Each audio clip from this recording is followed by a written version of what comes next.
Prince Harry claims he was physically attacked by his brother William in a leaked extract from his new book.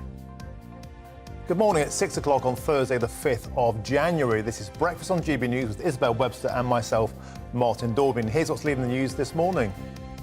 In his new autobiography, Spare, Prince Harry says he was knocked to the floor by Prince William in London in 2019 during a physical row over his relationship with Meghan. It's the first, but almost certainly not the last, damaging blow to the reputation of the royal family to be detailed from his book. In a major speech today, Labour leader Sir Keir Starmer will promise a decade of national renewal if he wins the next general election. But the party will not be getting its big government chequebook out again.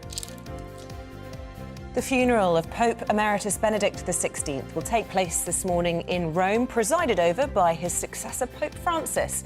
We'll be taking a look back at his extraordinary life and bringing you live pictures from the Vatican throughout the course of the morning. And it's that time of year again. Have you done your tax return? You've only got until the end of the month, but if you don't know where to begin with the paperwork, we'll be speaking to someone who can help later on this hour. And we would love to hear from you this morning on all of our top stories. Send in your thoughts, Twitter or email gbviews@gbnews.uk. And don't forget, do let us know where you're listening or watching from.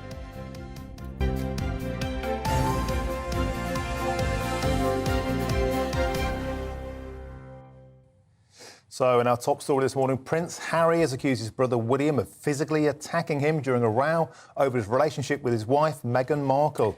So excerpts of Harry's new autobiography, Spare, have been made public after a copy of the book was leaked to The Guardian. The Duke of Sussex is quoted as saying the confrontation took place in his London home, Nottingham Cottage, in 2019 after William had called Meghan difficult, rude and abrasive. Harry went on to claim he was left with bruises and scratches on his back when his brother grabbed him by the neck and knocked him to the floor, breaking his necklace and a dog bowl in the process. Well, juicy revelations to talk about them now. Joining us in the studio is Freddie Gray, Deputy Editor of The Spectator and one of our paper reviewers this morning. So, Freddie, the plot thickens. On Tuesday, Harry said, I want my brother back. On Thursday, this story breaks. It won't do the family any favours, will it? No, well, I suppose it will not. However, I would say the palace have been worried about this book, more worried about the book than the Netflix series that Harry and Meghan have done for some time now. And, I mean, perhaps it's the cynic in me that this sounds like a very silly scrap between brothers, which do happen. Yes, Harry was pushed to the floor. Yes, he landed on a dog bowl, apparently, which cracked and caused some marks on his back. Prince William also tore a necklace of Harry, which I think the interesting detail about that is that Harry wore a necklace, not that it was torn off. And this was obviously the sort of crunch point of their conflict, which everybody has known about for some time. There will be more to come. Harry's on a sort of pre-publicity tour for the book, which comes out on Tuesday, my birthday. I hope no one gets it for me. But it's it seems like it's obviously interesting, titillating. But it's not going to destroy the royal family. Well, just this time yesterday, Martin and I were talking about how tightly guarded this book was and how the publishers were keeping it under lock and key. Harry Potter and style. And overnight, I mean, none of the papers have this story. The Guardian managed to get hold of a copy. Presumably someone has been speed reading it and this juicy detail has come out. And yet we were both saying this morning, this is a man who fought in Afghanistan, flew Apache helicopters, talks about being terrified when his brother screamed at him and is now being seen to be knocked over by a dog bowl and calling his therapist straight away. Does it make him actually appear wet, as opposed to his brother being a bully? I mean, a lot of people can see why Prince William is extremely frustrated. Well, this is the other thing about the Harry and Meghan story. There's always this sort of comedy aspect. Does he really realise how wet he sounds? I mean, another detail, which, I think will amuse a lot of people, is that William says, don't tell Meg about this. And Harry says he does eventually tell Meg about it, but he first talks to his therapist, because that's what you do, obviously, when you have an argument with your brother.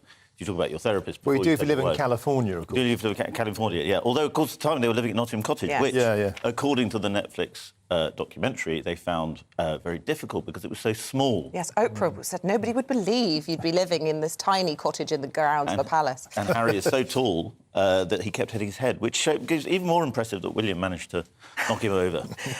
We can laugh and joke about it, but some of the online versions of the papers have lots of takes on this. And I was reading in the Mail that they're quoting King Charles as saying, "Please, boys, don't make my final years a misery." It's going to be a huge problem for the King to resolve these warring brothers. This is effectively these two and their problems are what could bring the monarchy down. Well, I mean, I think there's no doubt that the House of Sussex is a sort of threat to the monarchy in the sense it's going to spend the next few years, it seems, just lobbing these publicity bombs at the royal family. I think, again, it's also self-destructive from Harry because he talks about how his father had begged him not to ruin the last years of his life, while obviously making the last few years of his father's life very difficult. So he seems to be on a sort of campaign almost to make himself sound ridiculous. And I know everybody says that in America people think about this differently and they regard them as sort of progressive, and yes, the monarchy is old-fashioned and racist and so on. But I really think when you read these stories, anybody with a sort of fair, objective mind will see that Harry is not well, really. OK, Freddie, well, thanks for your input, and we'll see you at 6:30 for the first of your newspaper rounds. Yeah, let's try and do some more on that. Yeah, absolutely. Lots to talk about today. Including this, a major speech yesterday. Well, in fact, there's going to be a new speech today from the Labour leader, Sir Keir Starmer. He's promising a decade of national renewal. That's if they win the next general election. But the party will not be getting its big government chequebook out again. Labour's response comes after Rishi Sunak made his 5 promises on issues including the NHS waiting list, boosting the economy and migrant crossings in a keynote speech in East London yesterday. However, critics say his plan is hard to work. The Lib Dem leader, Ed Davey, says Rishi Sunak's speech shows he's asleep at the wheel when it comes to dealing with the NHS crisis. The Times is reporting the shortage of maths teachers that's threatening Rishi Sunak's plan for lessons until 18. Well, joining us now is Mark Lehane, Head of Education at the CPS and former Special Advisor at the Department of Education. Good morning to you. So yesterday we were talking about maths all morning. Rishi wanted us to speak about maths, and a lot of people are saying that Rishi's pledges simply don't add up this morning.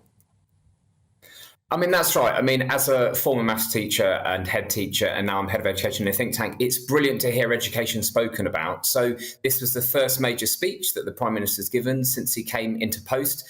And he decided to brief, or his team decided to brief before the speech about the importance of education. So for those of us that care about young people and education, it was fantastic to see that he picked that priority. And trying to find more maths teachers, trying to get more young people to study maths is a really hard thing to do. It's a really hard thing to improve. So he could have gone for something easy, but it's really great that he went for something hard. That said, saying you're going to do it and achieving it are very different things. And I felt that about all 5 of the other big pledges that the Prime Minister made yesterday. We all want to see inflation come down. We'd all like to see debt getting under control. We'd all like to see the small boat crossings in the channels and the tragedies that come with that stopped. But we need to see now the details as to how they're going to do it and how they're going to get on top of it soon. Do you think it's fair to say that a lot of the sort of legacy announcements that he made in this speech would be contingent on him being re-elected? And I suppose, you know, based on what he said yesterday, a lot of people are questioning, you know, he set out these plans, but he's asking people to judge him on them. He has to now really achieve those 5 objectives if he has any chance of winning the election next year before any of this legacy stuff can even come to fruition. You're absolutely right. You know, they're quite bold pledges to make. But also he's made it very clear that he wants people to judge him against the progress against that. So given that there's only about a year and a half, maximum 2 years before the next election, he's not got long to make progress on those 5 different pledges. And you're absolutely right. It feels as though he's kind of laying the ground for some progress to be made now, hopefully, some progress to be made before the general election in 2024 or early 2025. But really, it feels like he's laying the ground for him to be able to campaign on these things in the general election and say, let me finish the job. Don't risk changing things now. There's a lot of people out there that saying that his speech was all waffle and no meat. For example, halving inflation, well, that's predicted to happen anyway. Growing the economy in 5 years, well, how can things be worse than they are now? Cutting the national debt, likewise, that's already pledging to happen. NHS waiting list, likewise. But I think the one that's going to really potentially undo him is stopping the boats, because he's very clear on that. Stop the boats. Now, talking about numbers, one boat is not stopping the boats. Do you think that he can actually do that? Or is it just yet more endless Tory promises? Well, this feels as though this is the pledge he made yesterday that could most trip him up in time for the next election. Because you're right, he could not be clearer about what he's trying to achieve, stopping all the boats, and when he wants to do it by. ASAP. And now, in fact, we released a report from the Centre for Policy Studies just before Christmas about how we felt the government could go about getting on top of those things. And for people that sit down and read that report, they will say it is a huge challenge. We've got to change the law. There's potentially all the legal challenges that come along the way. Potentially there's an international dimension. So it's very bold that he's made that pledge. It's a very important pledge he's made because it's so important to so many people. And there's so many lives at risk as well. But that is going to be a really hard promise to keep. OK, Mark Lehane, Head of Education at the CPS and former Special Advisor at the Department of Education, and we should add, a former maths teacher as well, man of many talents. Thank you for joining us this morning. And as discussed, the funeral of Pope Emeritus Benedict XVI will take place later this morning, presided over by his successor, Pope Francis, in St Peter's Square. Of course, he was originally named Joseph Ratzinger, and Pope Benedict died on New Year's Eve at the age of 93. Well, Cameron Walker looks back at the former Pope's life. It's April 2005. White smoke rises from a chimney above the Vatican. A new pope, the 265th leader of the Catholic Church, has been elected. Pope Benedict XVI, aged 78, became the oldest newly elected pope since the 1700s, but also the first German head of the Catholic Church in centuries. Born Joseph Ratzinger in 1927, he lived with his Catholic family in Bavaria. Although his parents were anti-Nazi, Ratzinger was a member of the Hitler Youth. By the end of the Second World War, he was serving as a German soldier. Unwilling to fight, he deserted and was briefly held as a prisoner of war by the Americans. Ratzinger was ordained as a priest in 1951 and was awarded a doctorate in theology at the University of Munich a few years later. He taught at a number of universities before becoming the Archbishop of Munich and Riesling in 1977. He grew close to Pope John Paul II and became one of his closest advisors. Pope John Paul II died in April 2005. Joseph Ratzinger was elected head of the Catholic Church and became Pope Benedict XVI. He visited a number of countries in the early years of his papacy, including new guidelines allowing more use of the Latin Mass. He directly addressed historical sexual abuse within the Catholic Church, speaking out against it during a visit to the United Nations, but he came under media scrutiny in his alleged role in the cover-up of sexual and physical abuse cases by parish priests and in schools. The Vatican denounced the allegations as false and calumnious and said its handling of the cases showed wisdom and firmness. In 2013, Pope Benedict XVI announced his imminent resignation due to old age and ill health, making him the first pope in some 600 years to resign.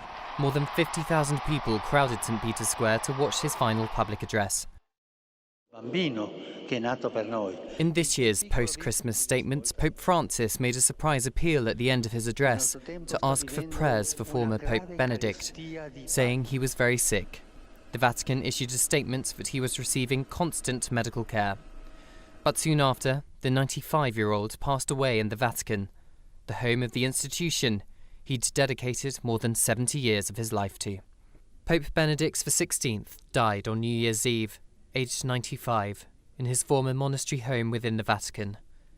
Many went to pray in St Peter's Square on hearing the news. More than 100,000 filed past the former pope, who lay in state at St Peter's Basilica for 3 days. His body has been placed in a coffin made of cypress wood. Today, it will be placed on the grounds near the outside steps of St Peter's Basilica. The faithful will say the Rosary before the funeral mass begins. Cameron Walker, GB News. Well, joining us now from Italy is Professor of Historical Theology at Villanova University, Professor Massimo Fagioli. Good morning to you, Professor. Look, this is a momentous day, a historic day, but I suppose from a Catholic's point of view, it's not a sad day, even though it is a farewell, because, of course, this is the ultimate reunion between a former leader of the Church and the Lord. Right, and it's also the celebration of an incredibly influential life, not just as Pope, but also as a theologian, as a public intellectual since the late 1950s. So for almost 70 years, Joseph Ratzinger has shaped the culture, the theology, and some policies also, especially in terms of the selection of personnel, of bishops, cardinals. So it's a very important moment.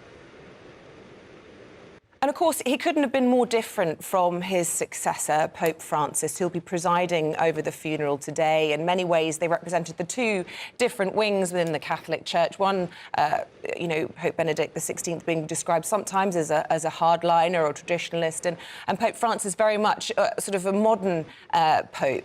Do you think that those sorts of schisms within the Church have passed, have been eased, or very much still alive within the Church? And will that be part of his legacy? Will he be remembered, perhaps, for that? Well, we will see that how it plays out today in the funeral and in the whole media and ecclesial circles that are observing this. So you're right. The perception is that Pope Benedict was an academic, a systematic thinker. Pope Francis is a street priest. There are many continuities among them, but also very important differences, especially on the liturgy, on the use of the Latin Mass. And there are some people with influential posts in the Catholic Church that are trying to deepen this perception of an incompatibility between Pope Benedict and his successor. This is a very, very delicate moment. So, Massimo, who do you think we can expect to see at the funeral from around the world, the leaders and the great? Surely there will be many cardinals, and so we know that after the death of Pope Benedict, there's no conclave because we have already a pope, but it will be a very important gathering for some cardinals that will be part of the next conclave, but there will be many politicians. I mean, some have been officially invited from Italy, in Germany alone, but there will be other politicians and leaders, political leaders, who showed that they have an affinity with Pope Benedict's view on the Christian roots of Europe, on Islam, on immigration. So this will be an interesting moment to observe also from a political point of view. Of course, Cardinal Vincent Nichols, the head of the Catholic Church in the UK, will be one of those cardinals attending the funeral in the Vatican today. Really interesting to get your thoughts this morning, Professor Dr. Massimo Faggioli. Thank you very much indeed for your time. Yeah, let's bring you up to date with some of this morning's other top stories now. Travellers face a third consecutive day of rail disruption as members of ASLEF walk out today. Union members at 15 rail companies will strike in a long-running dispute over pay. There are reports this morning the Prime Minister could introduce legislation to enforce minimum service levels during industrial action as soon as later today. New car sales have sunk to their lowest level in 30 years. Preliminary data shows that around 1.6 million were registered here in the UK in 2022, a quarter below pre-coronavirus levels. Supply shortages of items such as semiconductors are being blamed, driven by coronavirus lockdowns in China. And Amazon's chief executive has announced plans to fire more than 18,000 workers from later this month. The layoffs will mostly affect the company's e-commerce and human resources departments. The cut amounts to 6% of Amazon's corporate workforce, but it hasn't announced yet how many of those jobs might be in the UK. Christmas shoppers have given a much-needed boost to the retail and hospitality sector. According to retail consultants Springboard, shopping footfall went up 5.8% in December, despite the cost of living crisis and the rail strikes.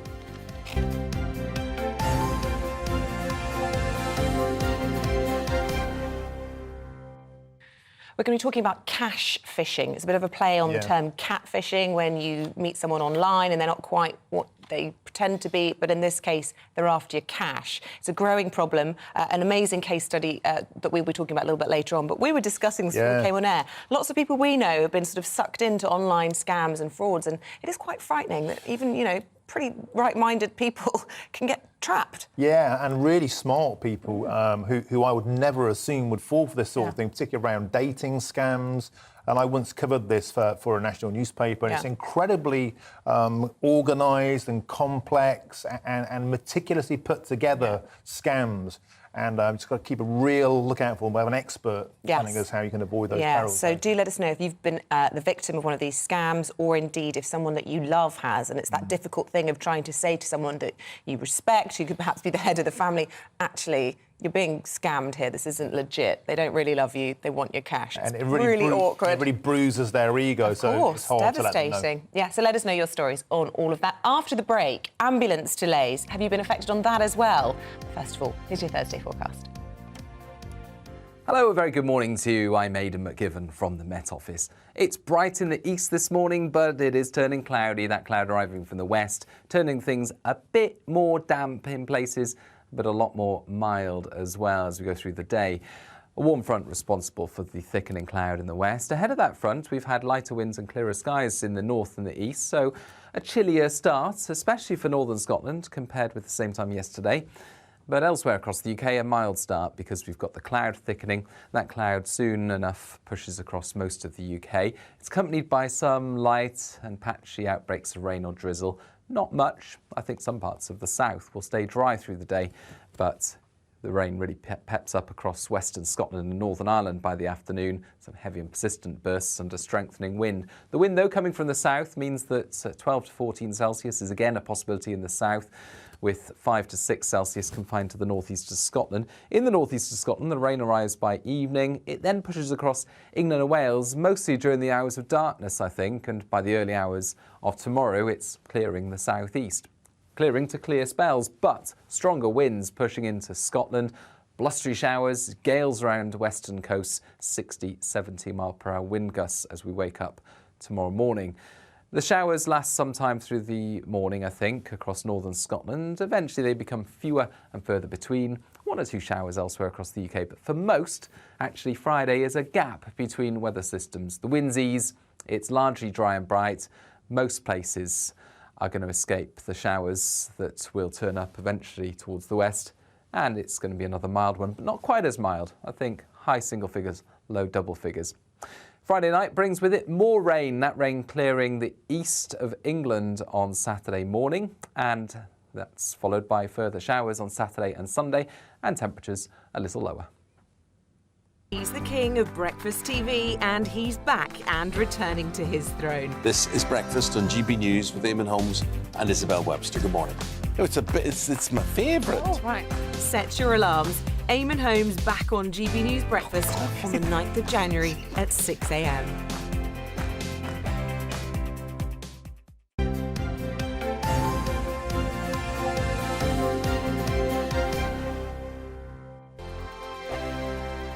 We are GB News, and we'd like to say thank you to each and every one of you for bringing us your conversations, for helping our great nation find its voice. We are here for you on radio, television, and online, across England, Scotland, Wales, and Northern Ireland. It's not the BBC, you actually get your facts right. We are proud to be GB News, the People's Channel, Britain's news channel.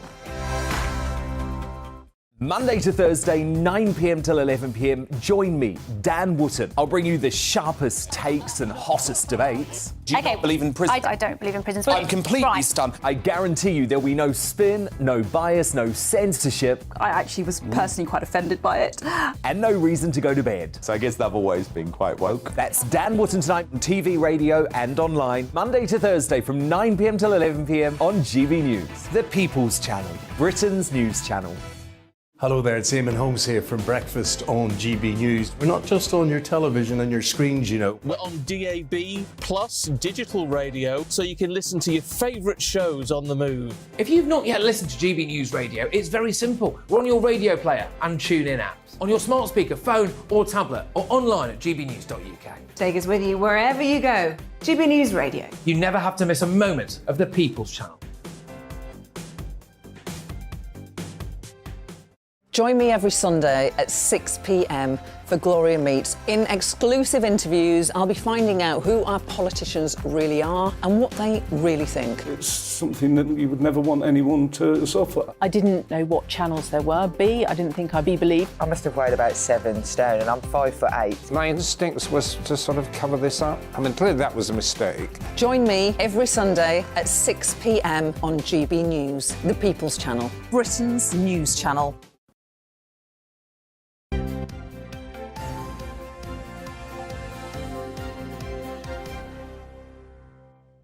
Lots more still to come on the programme this morning. We've got eyes on the situation in the Vatican, all the very latest coming to you from the funeral there. And we'll also be talking about all the big stories of the day. So Keir Starmer setting out his vision for the country straight after Rishi Sunak did his yesterday. What will he say? Will there have been some last-minute rewrites? I would have thought so, because I think Rishi might have stolen a lot of his thunder. And of course, there's all the juice on the latest revelations from Harry, claiming he was shoved over by his brother. Is it a storm in a teacup? We've got a lot of people getting in touch already. Isabel. So many emails on this already. Joe says the first thing Harry did was call his therapist, a therapist that Meghan says she wasn't allowed to have. Give me a break. And Annie and Walton on the Nay says, who has children where siblings haven't had a row? Harry really needs to live in the real world. Keep those thoughts coming in. GBnews at GBviews at gbnews.uk. Okay, well...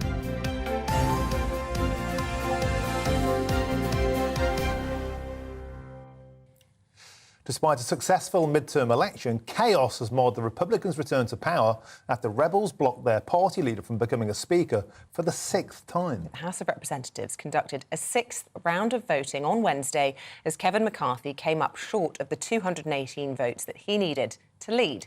Voting will continue on until at least the candidate gets 218 votes. Congressional business cannot begin until the Speaker is chosen in America. Well, here to discuss more about what this means for the US is a former advisor to the Clinton and Bush administration, Steve Gill, joining us from Viva Las Vegas. Hello there, Steve. So this is absolute calamity. For the benefit of British viewers, can you explain how we got to this seemingly preposterous situation?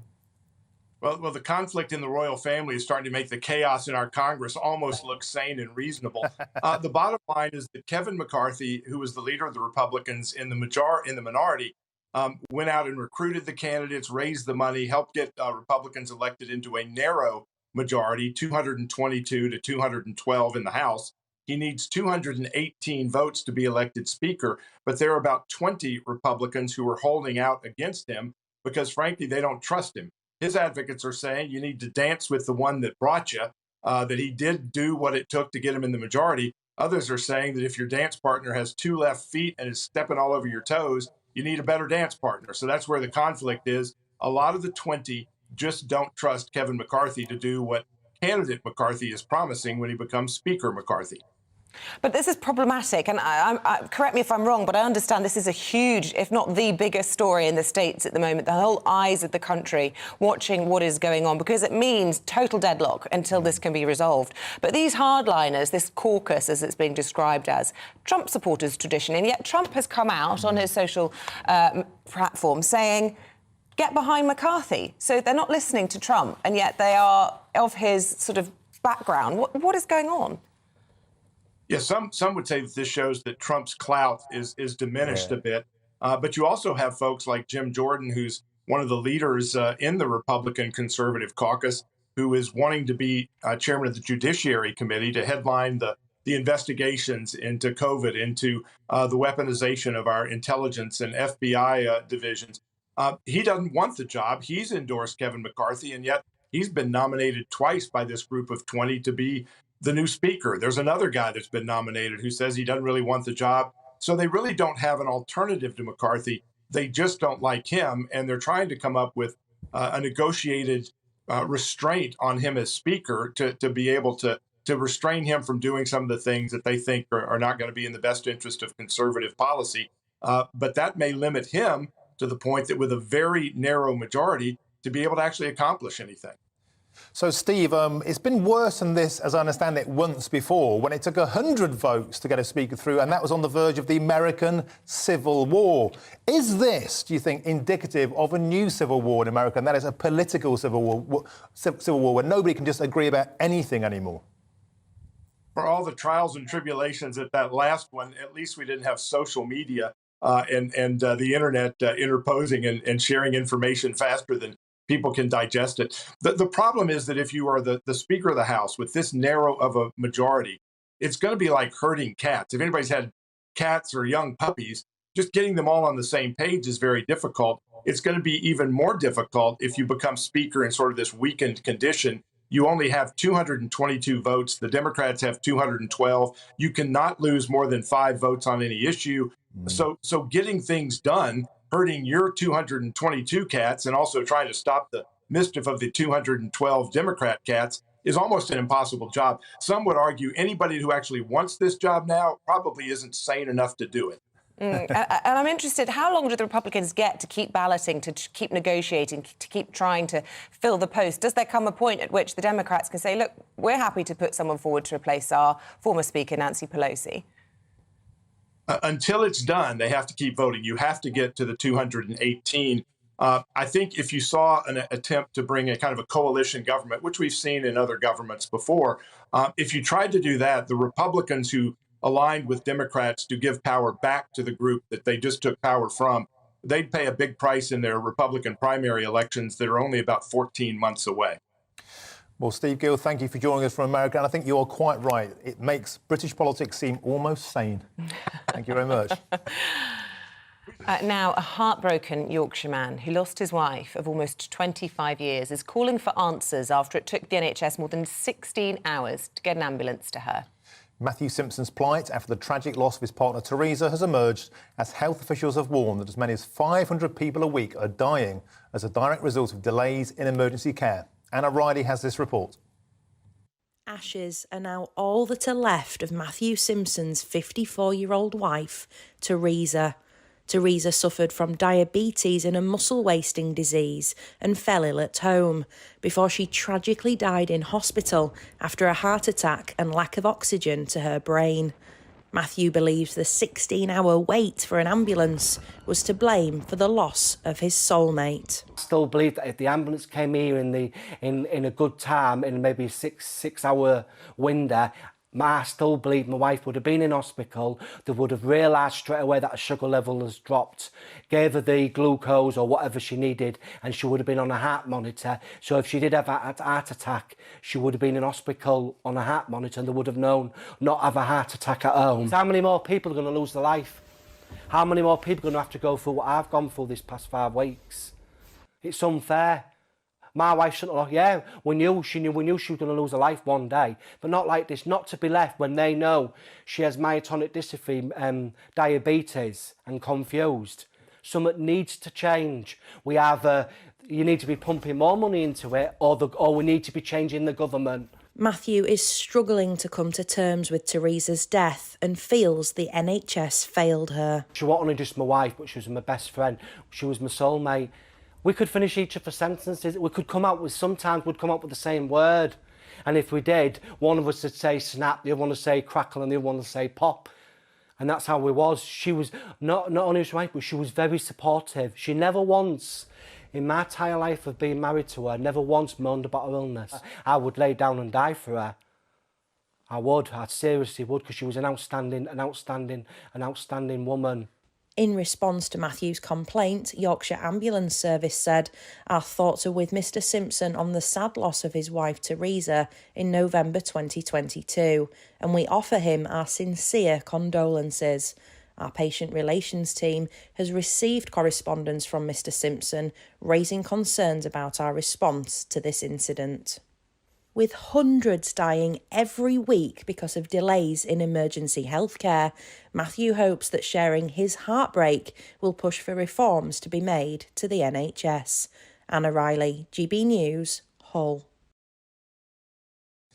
It's a really concerning case, Teresa's passing. I think will bring into the conversation what we were talking about before, and that is, will Incidents like this, tragic losses because of a lack of ambulances and paramedics, change the public perception about these strikes as well.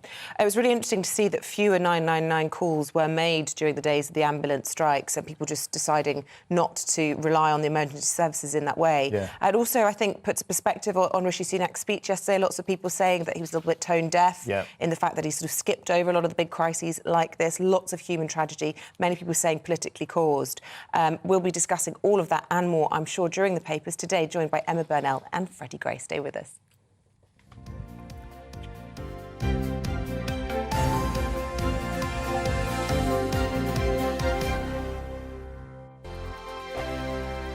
Monday to Thursday nights on GB News. At 6, it's Dubes & Co. 7 o'clock, Farage. At 8, join Mark Stein. And at 9, Dan Wootton Tonight, followed by Headliners. On TV, radio and online. This is GB News. We are GB News, the People's Channel. Why not take us home with you by visiting the GB News shop at gbnews.store. You'll find all the official merchandise, a really good present actually for yourself, your friends or your family. We ship across the UK mainland at no extra cost. GB News, the People's Channel.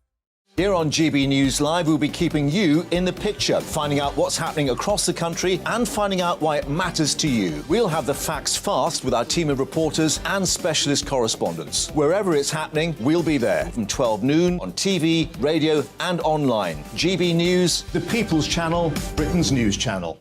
Monday to Thursday on GB News, it's Bev Turner Today from 10 a.m. We're going to be here for you, our GB News family, to keep you up to date, but also make you smile. There's a guy who went from puberty to adultery. And I can't wait to bring a few of my own opinions. I have no time for cultural totalitarianism. We'll engage in passionate, but always polite debate, with your thoughts and opinions at the centre of it all. Only on GB News, the People's Channel, Britain's news channel.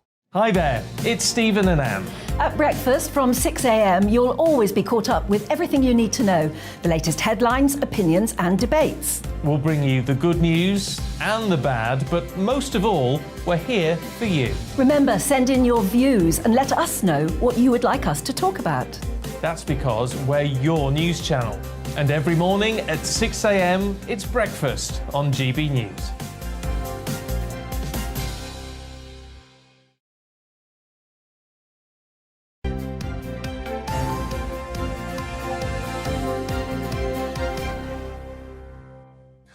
Well, welcome back. It's 6:36. Let's have a look at today's front pages. Now, bear in mind, most first editions will have missed the Guardian's exclusive revelations from Harry's new book, Spare.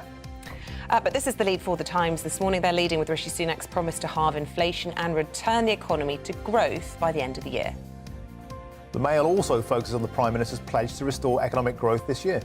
Is the Telegraph. It's reporting Labour will not get the big government chequebook out again if it wins the next election. And the Eye says the NHS will be sending patients to hotels to ease bed blocking amid growing pressures on the health system. And the Express leading with Rishi Sunak's 5-point plan, which promised to get Britain back on track. And on the Independent, Rishi Sunak is set to offer public sector pay talks in a bid to end nurses' strikes planned for this month, the Independent reports.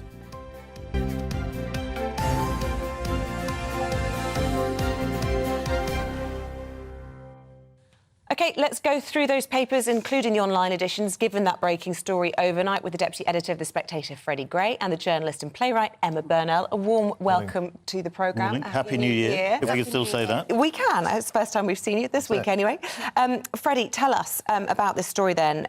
Harry is making allegations, this time of a physical fight where he was attacked by his older brother. Well, as you said, the papers did not get it, at least the first editions didn't. And congratulations to Martin Pengelly of The Guardian in New York for a huge scoop, because as has been reported quite a lot, the publishers have invested millions, Harry Potter-style levels of spending, to keep the secrecy of this book. And he's got the big scoop, or the first big scoop, we think, which is that Harry and William had a fight in 2019 at Nottingham Cottage on the grounds of Kensington Palace. It sounds to me, and I think to everybody who's not completely insane, like a typical scrap between siblings. Some of our viewers might have experienced similar scraps over the Christmas period. And William apparently called Meghan abusive, rude, and difficult. And difficult. Which again sounds pretty accurate. Nobody else has ever thought that. No. And then they ended up sort of fisticuffs. Harry apparently fell on the floor. It's written by this guy called J.R. Moehringer, who's quite an artistic writer. And it seems to be sort of very well described, just because when he falls on the floor, the dog bowl cracks under his back, shattering, causing marks in Harry's back. William also tears off Harry's necklace, which causes very interesting detail, because I think a lot of people will be interested that Harry wears a necklace. William then says, don't tell Meg about this. And then it's also another interesting detail is in the quotes. William calls Harry Harold, says, I won't Harold or something, or don't do that, Harold or something. And then Harry then speaks to his therapist before he talks to Meg about it. Meghan was very upset. Great big dramas. It's like EastEnders, but the posh version. Aristocratic version. Right, things to unpack then in all of that. I mean, things that jump out at me. First of all, on Tuesday, he's saying he wants his brother and his father back. Now he's accusing them of this isn't going to help. Second of all, calling his therapist. I thought they were denied access to mental health support whilst in Nottingham Cottage. Emma, you look unimpressed. As you know, I think there are better soap operas on telly. It's not an area... And honestly, I mean, I had a fight once with my sister where she threw a corkscrew at my head. This is nothing. I think, as Freddie says, brothers, siblings, so me and my sister were just as bad, have fights and have arguments. Families have dirty laundry. If you live your life in public, you will air that. I don't care about this group of people particularly. They're not anything special to me. I'm not a monarchist. I find them all fairly off-putting. I think if you are a monarchist, you probably find them more off-putting. But it just seems to me like there is a dysfunctional family. They're probably quite good representations of our dysfunctional country, maybe. Yeah. I think that's a good point. I mean, even if you do care about the royal family, you are starting to not care about this story. I mean, it's been pointed out quite a lot. Harry and Meghan had, 20 months as a royal couple. They're running out of powder to blow up. And, I mean, as I said earlier, the book has been the thing that the palace has been worried about for a long time, more so than the Netflix series. But if this is as bad as it gets, there could be more to come. But if this is as bad as it gets, I don't think it's that bad. And the other rumour about the book, or what people are now saying about the book, people who've read it, is that it's not as bad on King Charles and Camilla, which was the fear at the palace. It is still rude about William, and there's a broadside, apparently, against Kate. Do you think that it paints Harry successfully as a victim, from what we're hearing here, or does it actually, not to justify ever violence, but do you think some people might have sympathy with Prince William? Because he has been attacked time and again, including his wife, and he's just bubbling over with frustration. I think so, and I think, to sound very out of date, I'm just quite impressed he managed to topple Harry over, because Harry's quite tall, and I think he's taller than William. But, yeah, I think people will feel sympathy for William, because obviously his brother is airing the dirtiest kind of laundry he can. Well, I remember the days when Prince Harry was a loaded magazine reader. When he was in Basra, in the desert, he used to be a lad, he used to go to Las Vegas, and to suddenly get pushed over into a dog bowl wearing a Gap Year necklace, how the mighty have fallen. That's what Hollywood can do to you. Quite literally. Yeah. Anyway, shall we move on to a serious story? Please. Emma, to you, please. Let's drag this back into the realms of sensibility. Rishi Sunak's speech yesterday, he made 5 pledges. Can he deliver on them? I would be really surprised if he could deliver on most of them, if I'm honest, but certainly all 5 is a really, really tough ask between now and the next election, and he's made it explicit that he wants to be judged on these promises by that election. Some of these are going... if you look at what the evidence is showing where we are now, where we are predicted to be, for example, the front page of the FT yesterday was saying that we are likely to have a longer and deeper recession than any other G7 country. So pledging to get into economic growth by the end of the year is a brave promise. NHS... I think they said in 5 years when you look at the detail, so it kind of takes Well, it was in the questions afterwards that he was pressed, wasn't he, on the detail of exactly when, and he appeared to suggest that it would be by the end of the year. Well, good luck with that. He appeared to suggest it's by the end of the year, and he also explicitly said, judge me at the election on this stuff. So, you know, if we're not in growth or looking like that's going to be something that we're close to, I think he's going to really struggle. NHS waiting lists are likely to go up again. Yeah. They are only going to increase. And the problem is that there are long-term issues. There are long-term supply issues with NHS workforce. And the big problem is that we have done nothing about the care service, the care system. And that is, there is no way to take the pressure off the NHS unless you sort out social care. And we will come on to an interesting story on the front of the Eye, which ties in with that point about the use of hotels and all this. But Freddie, first of all, I just want your assessment on Rishi Sunak's speech yesterday. Do you think some of the criticisms that were being made on social media and on the airwaves about his speech being sort of patronising and a bit tone-deaf, given the crises that are facing the country at the moment, are fair? Or do you think, as a relatively new Prime Minister, we haven't heard an awful lot at, because he's been dealing with these crises, was entitled to set out his vision for the future? I actually don't think... I'm not the biggest Rishi Sunak supporter. I actually don't think the speech yesterday went down too badly. He's not the greatest speaker. He has a slightly nasally voice, slightly annoying voice. Better than Liz Truss. Better than Liz Truss. Well, that's a low bar. That is a low bar.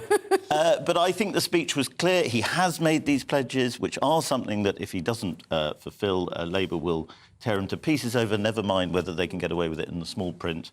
But I think, what politicians have to do is address the thing that people are most concerned about. Rishi Sunak understands that, and he's done it in a sort of very clear way, which is a very modern, quite American-style presentation.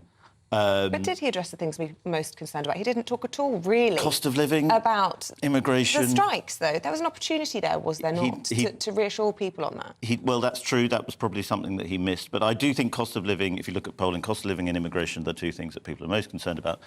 Actual concrete promises on that, I think, promises to make promises, though. I mean, on the immigration thing, actually, when you look into the fine print... and I heard this on your Spectator podcast, in fact, there is a great deal of difference between we will promise to end small boat crossings and we will bring in legislation that should end small boat crossings. Those two things have a very different... to end them, though? Can anyone? Oh, that's it. Well, the government has already... But the problem is... Whether it's possible or not, you don't stand up and promise it if you don't think you can do it. But the thing is, he did stand up and promise it. So he did initially say, we will introduce new laws, but then he said, in his summary, he said, we will stop the boats. Now, yesterday he was talking about maths. Well, one is more than stopping. I think this will be the petard he is hung by. I really do. Well, because he can't stop the boats. The big dynamite part of this question is, will he withdraw from our international obligations on human rights, vis asylum?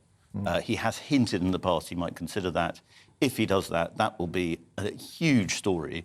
It will cause immense backlash and immense problems for him, but it will be something that will change the dynamic of this problem. And it will go to the very top of all the highest courts in the land, if not Europe. And that will drag on for years, way past the next election. Yeah. So I personally think there's a lot of hot air coming out yesterday. That's just me. Well, before we come on to Keir Starmer's speech, because he's got his big moment in the limelight a little bit later on, Emma, let's talk then about this interesting scoop from the Eye about bed blockers, the awful phrase, being sent to hotels to try and ease pressure on the NHS. I mean, it's fascinating, isn't it?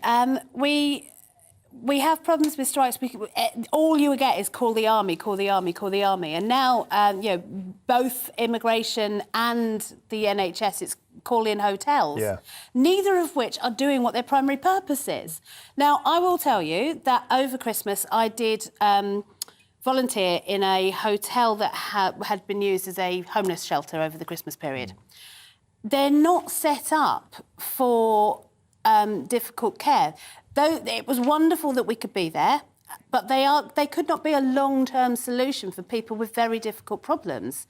And if we're talking about people who need real serious, people who are unable to go home need care. Yeah. They don't need just a bed in some random hotel somewhere. That's not any sort of solution. And yesterday a report came out in the Times that there are 165,000 shortfalls of care workers. They're paid £9.50 an hour. They're leaving care work to go and stack shelves in Tesco where they earn more money. See, surely that, Freddie, could be a concrete policy that Rishi could have put forward. We are going to directly help these people to ease the burden on the NHS, a concrete proposal, rather than this generic Michelle Obama PowerPoint presentation we got from him yesterday.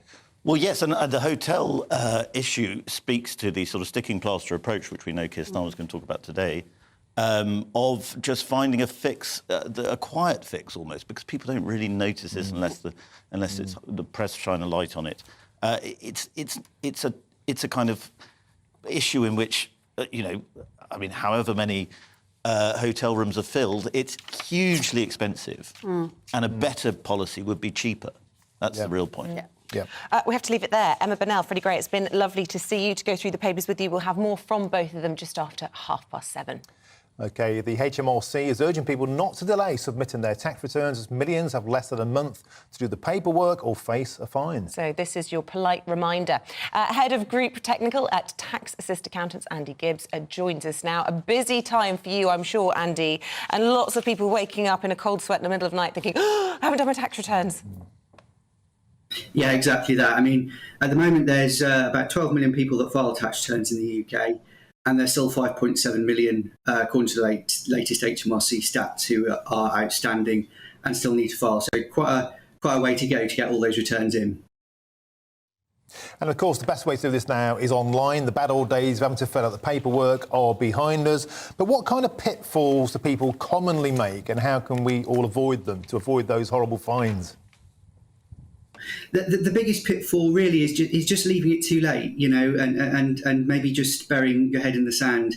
I mean, we just say the biggest tip we could say is just be proactive, try and, if you're using an accountant, get in touch with them.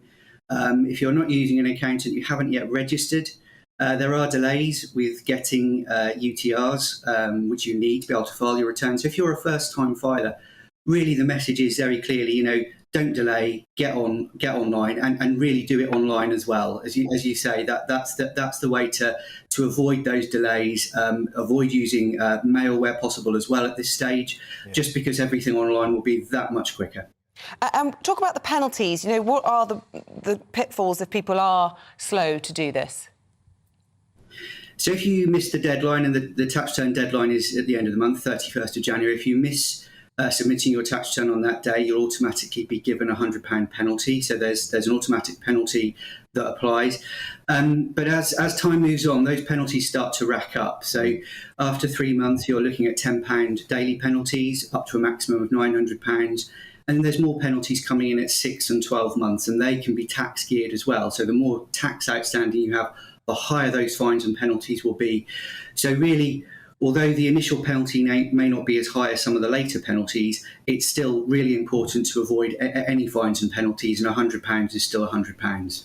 And I've got to say, Andy, as somebody who really has a lot of sleepless nights myself, I've been self-employed, I've been through every employment type possible. What I found has been a real help is online banking, because you can call up your online banking, you can search for the payee or the direct debit. It makes it so much easier. And actually, doing your tax return, it makes so much stress go away rather than just kind of putting it off. And that must be a huge issue, because it is really, really stressful, isn't it?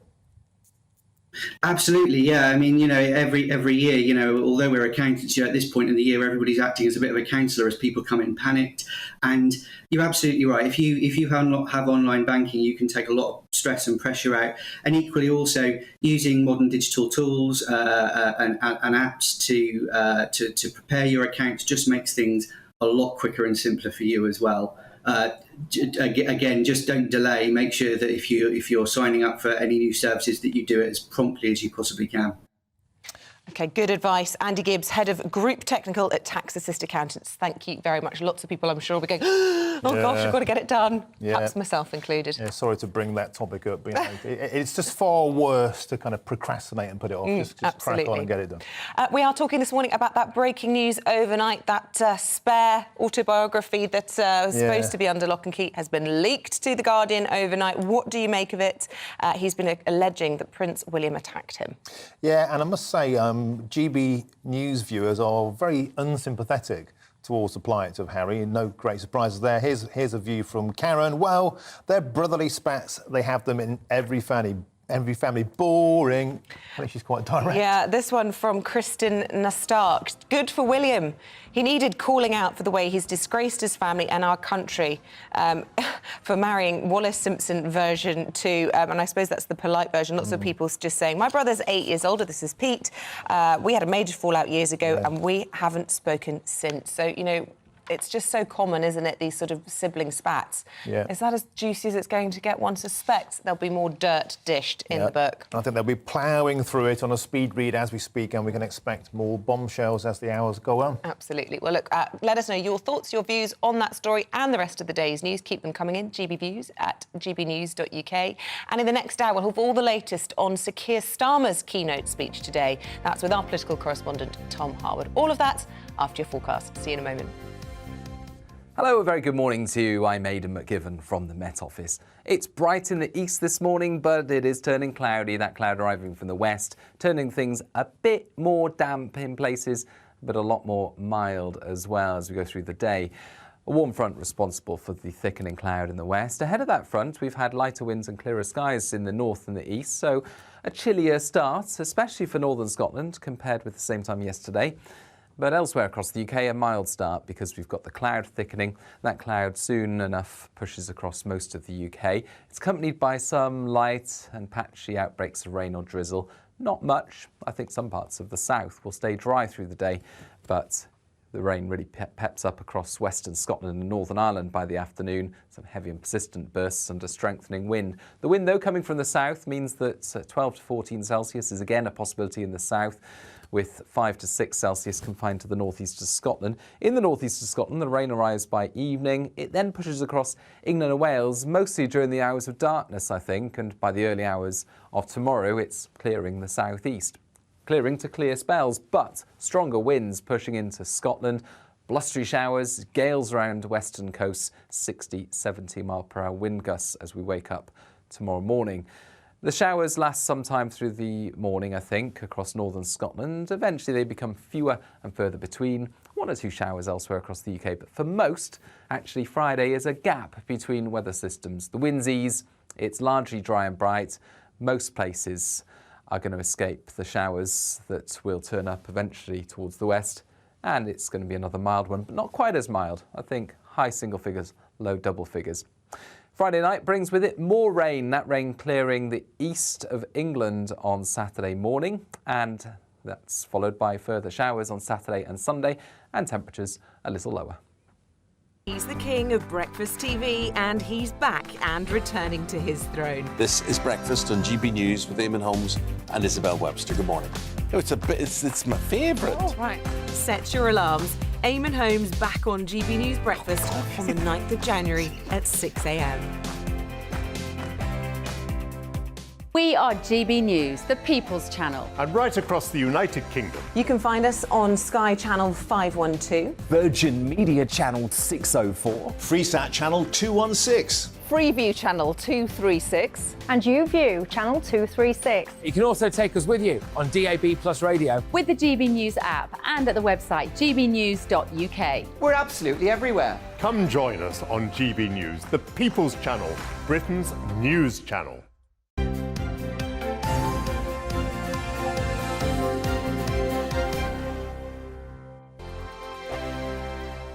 Every morning from 6 o'clock, we'll wake you up with GB News Breakfast with all the stories you didn't know from the night before. So whether it's serious news, entertainment, or your own views from all over our great nation, we're here to kick off your day with a smile. And the national media should be reflecting and reporting what's happening here. You will notice the northwestern accents. Whether you're with us on TV, radio, or online, every morning, it's breakfast from 6 a.m. Hope you can join us. We are GB News, right across the nation. You can get us on television, on radio, on digital. We're absolutely everywhere. Amazing! You see, amazing! You remind me of me in the European Parliament. But here's the most important bit. We are not part of the mainstream establishment. We think and speak just like you do. We are the People's Channel. Magnificent. That's really, really thoughtful. Come and join us on GB News, the People's News Channel. My name's Tom Harwood and join me 9:30 a.m. every weekday for The Briefing, your one-stop shop for everything you need to know about what's going on in politics today. I wonder if this is a deal that might need to be like the biscuits in this factory, twice baked. Is there not an opportunity here to win out against the extremes? Tom Harwood, GB News. What are you going to do about it? Things should have been done differently, and they certainly are being done differently. Don't miss it. The Briefing with me, Tom Harwood, 9:30 Monday to Friday on GB News. Join me, Nana Akue, Saturday and Sunday afternoons on GB News. Expect fiery debate and passionate discussion as me and my panel tackle some of the biggest topics hitting the headlines. It's a place for everyone's opinion. No one gets cancelled, but no one gets an easy ride. Oh, she's on it today! Be ready for conversations that are fierce, frank, and of course, fun. Every Saturday and Sunday afternoon from 4 p.m. on GB News, the People's Channel.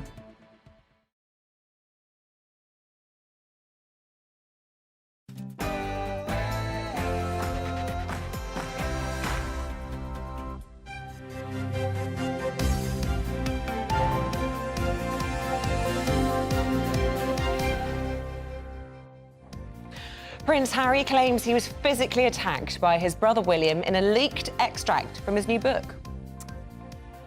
Good morning. It's 7 o'clock on Thursday, the 5th of January. This is Breakfast on GB News with Isabel, Webster and myself, Martin Daubney. And here's what's in the news this morning. So in his new autobiography, Spare, Prince Harry says he was knocked to the floor by Prince William in London in 2019 during a physical row over Meghan. What other damaging revelations can the royal family expect now? We'll be asking our royal correspondent shortly. The answer is some bad ones coming right up. Elsewhere, in a major speech later today, Labour leader Sir Keir Starmer will promise a decade of national renewal if he wins the next general election. But the party will not be getting its big government chequebook out again. The funeral of Pope Emeritus Benedict XVI will take place this morning in Rome, presided over by his successor, Pope Francis.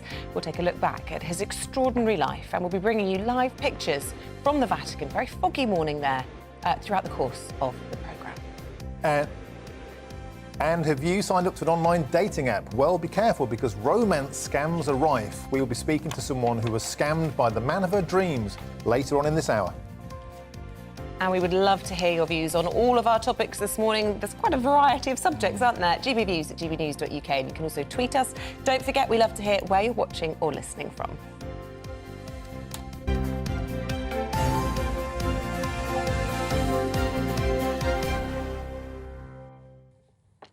So our top story this morning is the breaking news overnight that Prince Harry's autobiography, which was reportedly under lock and key, has been leaked.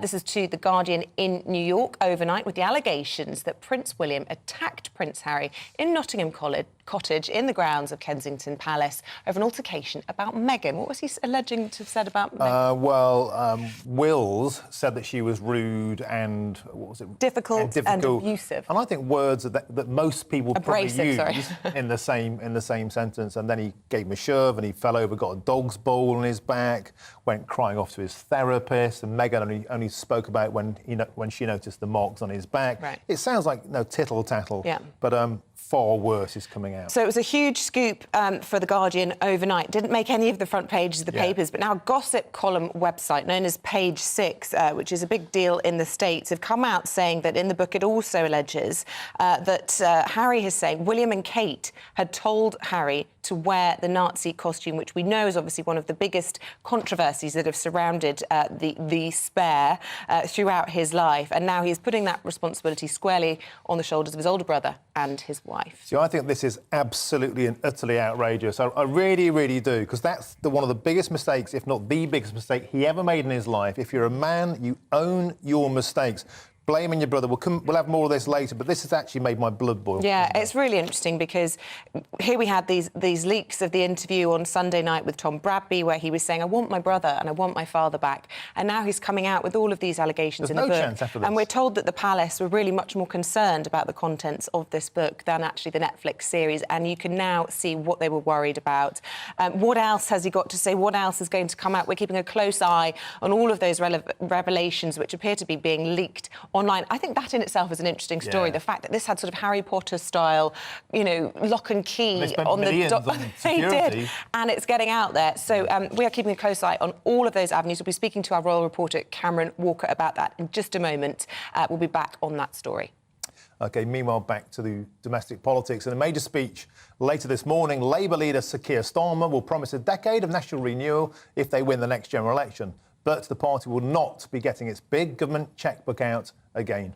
Well, Labour's response comes after Rishi Sunak made his 5 promises on issues, including NHS waiting lists, boosting the economy and migrant crossings in a keynote speech yesterday. However, critics say his plan is hard to work. The Liberal Democrat leader Ed Davey says Rishi Sunak's speech shows he is asleep at the wheel when it comes to dealing with the NHS crisis. The Times also reports the shortage of maths teachers threatens Rishi Sunak's plan for lessons until age 18. Well, let's speak now to Tom Harwood, our political reporter who joins us in the studio. Good morning to you, Tom. Look, a big speech then from Sir Keir Starmer, and it feels, does it not, like the battle for the centre ground. And it's very interesting to hear that Sir Keir Starmer on the front of the Telegraph this morning ruling out the use of the big government chequebook, the spending its way out of the crisis kind of approach, which, you know, I suppose is a bit of a policy shift, a big announcement, understanding of what a Labour government would look like. Certainly, Keir Starmer trying to rebrand his party, and particularly the key word, I think, in that sentence is again. An implicit criticism of previous Labour governments, saying that perhaps in the past the Labour Party has been too quick to get out the big government spending chequebook and fix every problem by ploughing taxpayers' money into it or ploughing borrowed money into it. Clearly, Sir Keir Starmer is saying that there's a bigger role for the private sector here. It's something that, for example, the Shadow Health Secretary has been saying about the NHS for some months now, but also in terms of trying to create growth in the economy. This is what Keir Starmer is talking about, what he describes as a decade of national renewal. However, it is interesting that this speech is coming today. Of course, we had a speech from Rishi Sunak yesterday. This is both leaders of the 2 major parties trying to set out their course, almost set out their vision for the year and indeed 2 years ahead as we run into what is starting to feel a bit like a general election cycle. I don't know about you, Tom, but it felt to me a bit like a political version of Stars in Their Eyes, where they're both auditioning as Tony Blair. It feels like they want to be Tony Blair, they want to be back in that centre ground. You do come up with the best analogy. It is true to an extent. Yeah. Rishi Sunak came out with a Blairite 5 pledge card, if you like, in the same way that Tony Blair did back in 1994. Education as well. If you look at what Sir Keir Starmer is doing as well, it's trying to find itself in sort of that centre ground as well. Although the criticism that's come out this morning from the chairman of the Conservative Party, Nadhim Zahawi, has been that Keir Starmer is dashing between different issues. He'll say whatever he thinks is popular on any particular day. And Keir Starmer, I think, still does have to answer this question, that he's saying this now, but of course he stood to become leader of the Labour Party on a very Corbynite platform, saying he wanted to nationalise all major industries, saying that he wanted to raise taxes on anyone earning over £80,000 a year. All of these things Keir Starmer is now rolling back on, and I think there is a question there of where is the real Keir Starmer at? What is his genuine political principle here? Or is he just saying what is particularly convenient? Yeah, and I suppose anyone who thinks that a Labour government will have any fewer rifts than the current Conservative government is deluded. I mean, yesterday we heard there were criticisms of Wes Streeting's reforms of the NHS, and he's widely regarded as being, you know, on the right of the Labour Party. So, you know, you can see a vision of what a Labour government would be, and that is, you know, more of the same in terms of rifts within the party. Certainly, and we've seen this in some of the selection battles that the Labour Party has been having over the last year or two, where there have been real, profound ideological and personal disagreements. Deselection of one member of Parliament and some reversals of some selections of others. The Labour Party isn't in a particularly happy place when it comes to its internal structures, and perhaps we're going to see more battles, actually, over the course of the next 12 months. Before they get into really dedicated campaign mode, we are going to see some of those fractures continue, because, of course, Keir Starmer will be saying a lot of things that he thinks are popular with the country that might not be popular with his party, and vice versa. And that is always the big challenge when it comes to election positioning. Back to Rishi's speech, he was criticised for his delivery. A lot of people said he sounded like he was reading out a CBeebies story, which actually I think is fitting, because if Rishi thinks he can stop the boats, he must also believe in fairy tales. Well, it's interesting to look at his 5 pledges, because number 5, of course, is pass new laws to stop the boats. Yeah. It's not stop the boats, Yeah. it's pass new laws. And really, when we look at all of the particular deliverables that he's set out there, none of them are actually a particularly high bar. He's not promising to stop the boats, he's promising to try to stop the boats. But he typically does that, doesn't he? He typically under-promises because he likes to over-deliver. Well, this was the final line in his speech, that he wanted to only promise what he could deliver so that he could deliver what he promised.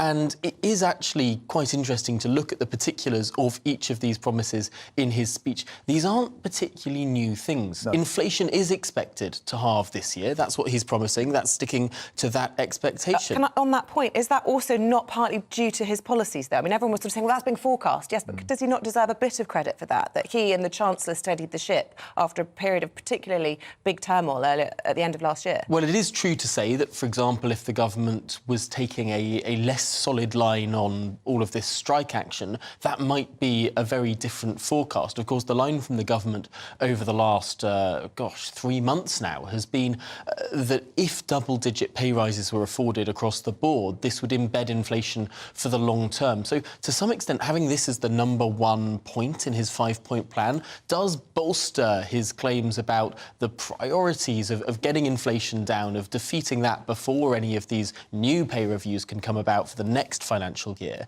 But also it is the case that this isn't a change in direction. This is perhaps a re-emphasis of a position that already existed. And one thing quickly, I will give him credit that he did say, I will be judged on these things directly, no more excuses, no hiding places, and if I fail, then you can vote me out. Tom, can he deliver on these 5 things, and do you think he'll be punished badly if he doesn't? I think he can deliver on these 5 things, mainly because the timing of each pledge is a very interesting point. We were talking to a government minister yesterday on the channel, and he was saying that the first pledge, that is about a 1-year delivery timescale. Getting the growth back in the economy, that is also a 1-year timescale. But in terms of getting debt down, that's over a 5-year timescale, and that's already what's predicted by the OBR. By 2026-27, debt falling as a proportion of GDP. So some of the timescales on this does actually mean that these are very achievable goals. Well, it's all to play for. Tom Holwood, thank you for coming in. Always a pleasure. Thank you. Now, momentous day today because the funeral of Pope Emeritus Benedict XVI is taking place this morning in the Vatican, presided over by his successor, Pope Francis. Originally named Joseph Ratzinger, Pope Benedict died on New Year's Eve at the age of 95. Cameron Walker looked back on the former Pope's extraordinary life. It's April 2005. White smoke rises from a chimney above the Vatican. A new Pope, the 265th leader of the Catholic Church, has been elected. Pope Benedict XVI, aged 78, became the oldest newly elected Pope since the 1700s. But also the first German head of the Catholic Church in centuries. Born Joseph Ratzinger in 1927, he lived with his Catholic family in Bavaria. Although his parents were anti-Nazi, Ratzinger was a member of the Hitler Youth. By the end of the Second World War, he was serving as a German soldier. Unwilling to fight, he deserted and was briefly held as a prisoner of war by the Americans. Ratzinger was ordained as a priest in 1951 and was awarded a doctorate in theology at the University of Munich a few years later. He taught at a number of universities before becoming the Archbishop of Munich and Riesling in 1977. He grew close to Pope John Paul II and became one of his closest advisors. Pope John Paul II died in April 2005. Joseph Ratzinger was elected head of the Catholic Church and became Pope Benedict XVI. He visited a number of countries in the early years of his papacy, including new guidelines allowing more use of the Latin Mass. He directly addressed historical sexual abuse within the Catholic Church, speaking out against it during a visit to the United Nations, but he came under media scrutiny in his alleged role in the cover-up of sexual and physical abuse cases by parish priests and in schools. The Vatican denounced the allegations as false and calumnious and said its handling of the cases showed wisdom and firmness. In 2013, Pope Benedict XVI announced his imminent resignation due to old age and ill health, making him the first pope in some 600 years to resign. More than 50,000 people crowded St. Peter's Square to watch his final public address. In this year's post-Christmas statement, Pope Francis made a surprise appeal at the end of his address to ask for prayers for former Pope Benedict, saying he was very sick. The Vatican issued a statement that he was receiving constant medical care. But soon after, the 95-year-old passed away in the Vatican, the home of the institution he'd dedicated more than 70 years of his life to. Pope Benedict XVI died on New Year's Eve, aged 95, in his former monastery home within the Vatican. Many went to pray in St. Peter's Square on hearing the news. More than 100,000 filed past the former pope, who lay in state at St. Peter's Basilica for 3 days. His body has been placed in a coffin made of cypress wood. Today, it will be placed on the grounds near the outside steps of St. Peter's Basilica. The faithful will say the rosary before the funeral mass begins. Cameron Walker, GB News. Morning, goodness me, look at that sky, incredibly foggy, but those crowds already piling into St. Peter's Square, and you can see the crib, the manger at the front of the square there with the huge Christmas tree, because of course it is still the 12 days of Christmas, and we're expecting the funeral to get underway at around 8:30. And of course, because we're in this unusual situation where we have a living Pope, it will be different from the last time we saw scenes similar to this in 2005 when John Paul II passed away, because of course at that point there had to be a conclave and the selection of a new Pope after that. But this one will be presided over by Pope Francis, and well, what a contrast between the two popes, of course. One, Pope Benedict XVI, famous for being an academic, and some describe him as a hardline theologian, and Pope Francis being very much a street pope, a man of the people, and more of a liberal take on it all. But both of them being afforded huge respect in terms of the crowds there today. I was reading yesterday, 130,000 people have been filing past the lying-in state of Pope Emeritus Benedict XVI. A huge testament to what he meant to so many people. And that funeral today will be broadcast to millions of people around the world. And we'll keep an eye on those proceedings for you right here on GB News. Well, we're going to take a break. Do come back after that. We're talking to Paul Coit about all things sports. See you in a mo.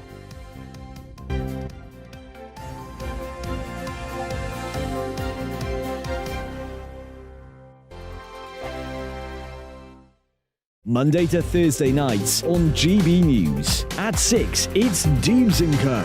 7 o'clock, Farage. At 8, join Mark Stein. And at 9, Dan Wootton Tonight, followed by headliners. On TV, radio and online. This is GB News. Here on GB News Live, we'll be keeping you in the picture, finding out what's happening across the country and finding out why it matters to you. We'll have the facts fast with our team of reporters and specialist correspondents. Wherever it's happening, we'll be there from 12 noon on TV, radio and online. GB News, the People's Channel, Britain's news channel. We are GB News, the People's Channel. Why not take us home with you by visiting the GB News shop at gbnews.store. You'll find all the official merchandise, a really good present actually for yourself, your friends or your family. We ship across the UK mainland at no extra cost. GB News, the People's Channel. Join my show Farage, 7 p.m. till 8 p.m. Monday through Thursday, and there you will get opinion, analysis, debate, and I'll cover stories that nobody else dares to touch. You've been cancelled. Join the club. Oh my goodness me! And then for the last 15 minutes, talking pints. We're over a drink. We have a civilised conversation with someone. We very often disagree, but we do it in a grown-up way. Come and join me on Farage.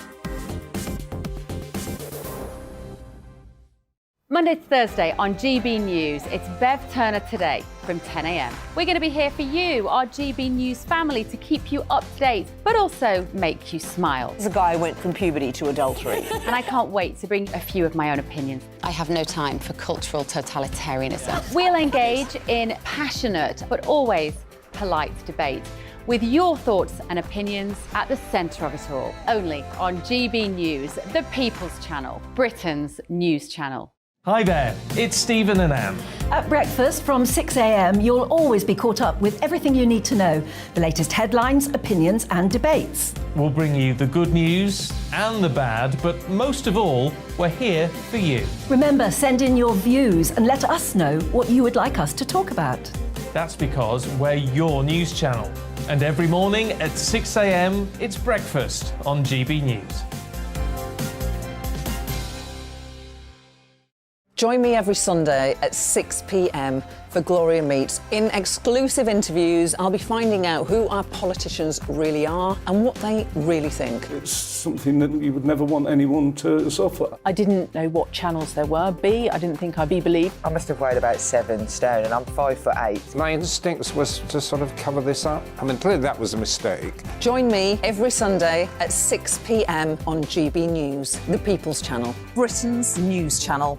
Hello, I'm Simon Evans. Join me on GB News for Headliners at 11 p.m, where I'll be joined by 2 of the country's top comedians as we take a look at tomorrow's newspapers tonight. If it's a big story, we'll be covering it, I guarantee, but we'll also have some fun along the way. That's GB News Headliners at 11 p.m. We won't put you to sleep, unlike some of the other paper review shows out there. So join us, 11 p.m, 7 nights a week.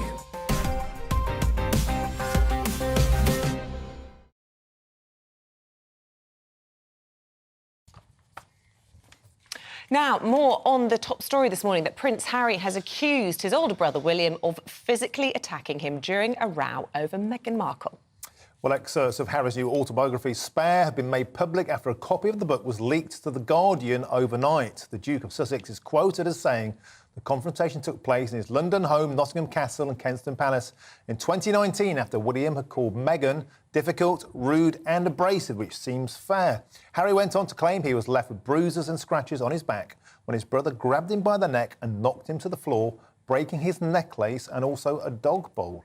Well, joining us now is our royal correspondent, Cameron Walker. Good morning to you, Cameron. Look, we were told and we were reporting yesterday that this book was under lock and key. Millions of pounds had been spent keeping it so before its release next Tuesday. And yet overnight, a copy has been leaked to The Guardian with these bombshell allegations. Tell us more. Yes, Isabel, it was likened to have the security level of the final Harry Potter novel back in 2007. But as you said, it appears extracts of Harry's new memoir have now leaked. And there's some pretty damning allegations against Prince Harry's brother, Prince William, in this. And I think what's so concerning is it's not an unnamed source claiming that this conversation or this altercation happened. This is coming from Prince Harry himself.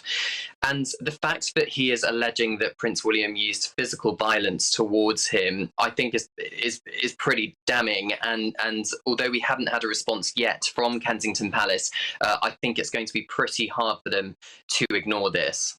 Damning against who? I'm interested. Well, if it's to be believed, then it's pretty damning towards Prince William if he is using physical violence towards his brother. However, Prince Harry does go on to say that Prince William appears to regret what he did by pushing Prince Harry to the floor, cracking the dog bowl, giving him physical injuries, and did later apologise, which hasn't been picked up too much. But clearly this is one side of the story, and we know that Prince Harry has had a ghostwriter helping him to make it sound as dramatic as possible, to therefore make it as sellable as possible. So what has been described in this book of this particular altercation in 2019 at Nottingham Cottage, we're only getting one side of the story, so it's really hard to make up our minds here. OK, Cameron, Palace insiders were bracing themselves for more revelations, and one has just landed. You don't know if you're even aware of this. Page 6, the gossip column in America has announced Prince Harry claims William and Kate told him to wear that Nazi costume. Now, I think that is a bombshell to drop on the royal family. An absolute disgrace. I mean, it's a pretty difficult situation, isn't it, for Buckingham Palace and Kensington Palace? Yes, Page Six have released another separate extract from Prince Harry's spare book. So Harry claims in this particular extract there was two choices of which costumes he would be wearing for this party in 2005, which had a theme of native and colonial, one of which was a pilot uniform and the other was the Nazi uniform. Now, Prince Harry claims that he rang up Will and Kate to see which one they thought he should wear, and Prince Harry claims that William and Kate told him to wear the Nazi uniform. And if you remember, following that party in 2005, The Sun splashed the Harry the Nazi famous headline, where he is pictured wearing that Nazi uniform, clearly hugely damaging to Prince Harry's reputation there. Prince Harry did actually say back in December during the Netflix documentary that he regretted wearing that. It was one of the biggest mistakes of his life. But now it appears it was a suggestion by Prince William and Princess Catherine for him wearing that. But again, it's only Prince Harry's version of the truth, isn't it? We're not getting the other side of the story. And people perhaps might say, if it is true, evidence once again, Prince Harry can't think for himself. Listen, always good to get your take on things. Our royal reporter, Cameron Walker, thank you very much indeed for your time. Now, a new subvariant of Omicron has been detected in the UK. This specific subvariant, nicknamed the Kraken, is thought to be responsible for a rapid increase in US COVID cases. So should we be worried about this? Let's speak to virologist Dr. Chris Smith, who joins us now. A very good morning to you. Look, this is interesting. On the day that people travelling into the UK from China will have to be tested and proven to be negative before they can be allowed into the UK, how worried should we be about this subvariant? Well, this variant's been circulating for a long time. It's accounting for probably up to half of cases of what they're seeing in America now, and that goes back a number of months. And it's a spin-off of another variant that has been causing lots of cases already in the Far East. So this is not a new kid on the biological block, but it's a rising sort of star, as it were, on our shores.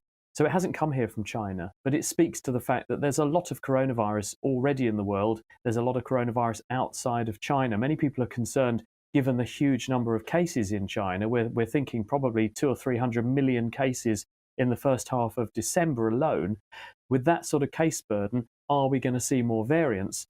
But really, I think the bigger risk comes from the rest of the world, where there are more people and more cases on aggregate than there are in China. And the bigger threat is that in China, their problem is they don't have very much immunity. Not many people have been vaccinated. They've not been vaccinated with the kinds of vaccines that we've used in the West. And that's where these sorts of variants are more likely to surface from. So this is kind of par for the course. And at the moment, we're not that worried. Although, of course, the World Health Organization yesterday saying that really the government's statistics coming out of China don't really reflect what they believe to be the true picture of COVID in the country. We don't really have any idea of the scale or the geographical locations of outbreaks of different variants and indeed of COVID itself. This is one of the perennial complaints when it comes to transparency and data sharing from China, unfortunately, going back not just to this SARS outbreak, but the first SARS back in 2002 to 2003. The Chinese government kept quiet about that for months, and it led to that virus leaking from China, spreading around the world and causing many, many cases and many, many deaths. History is repeating itself. There have been continued calls for China to be better at sharing this information. It's partly that has provoked people to react and say, well, OK, we'll take matters into our own hands. We'll ask people to do tests before they come. And we're also going to test some people.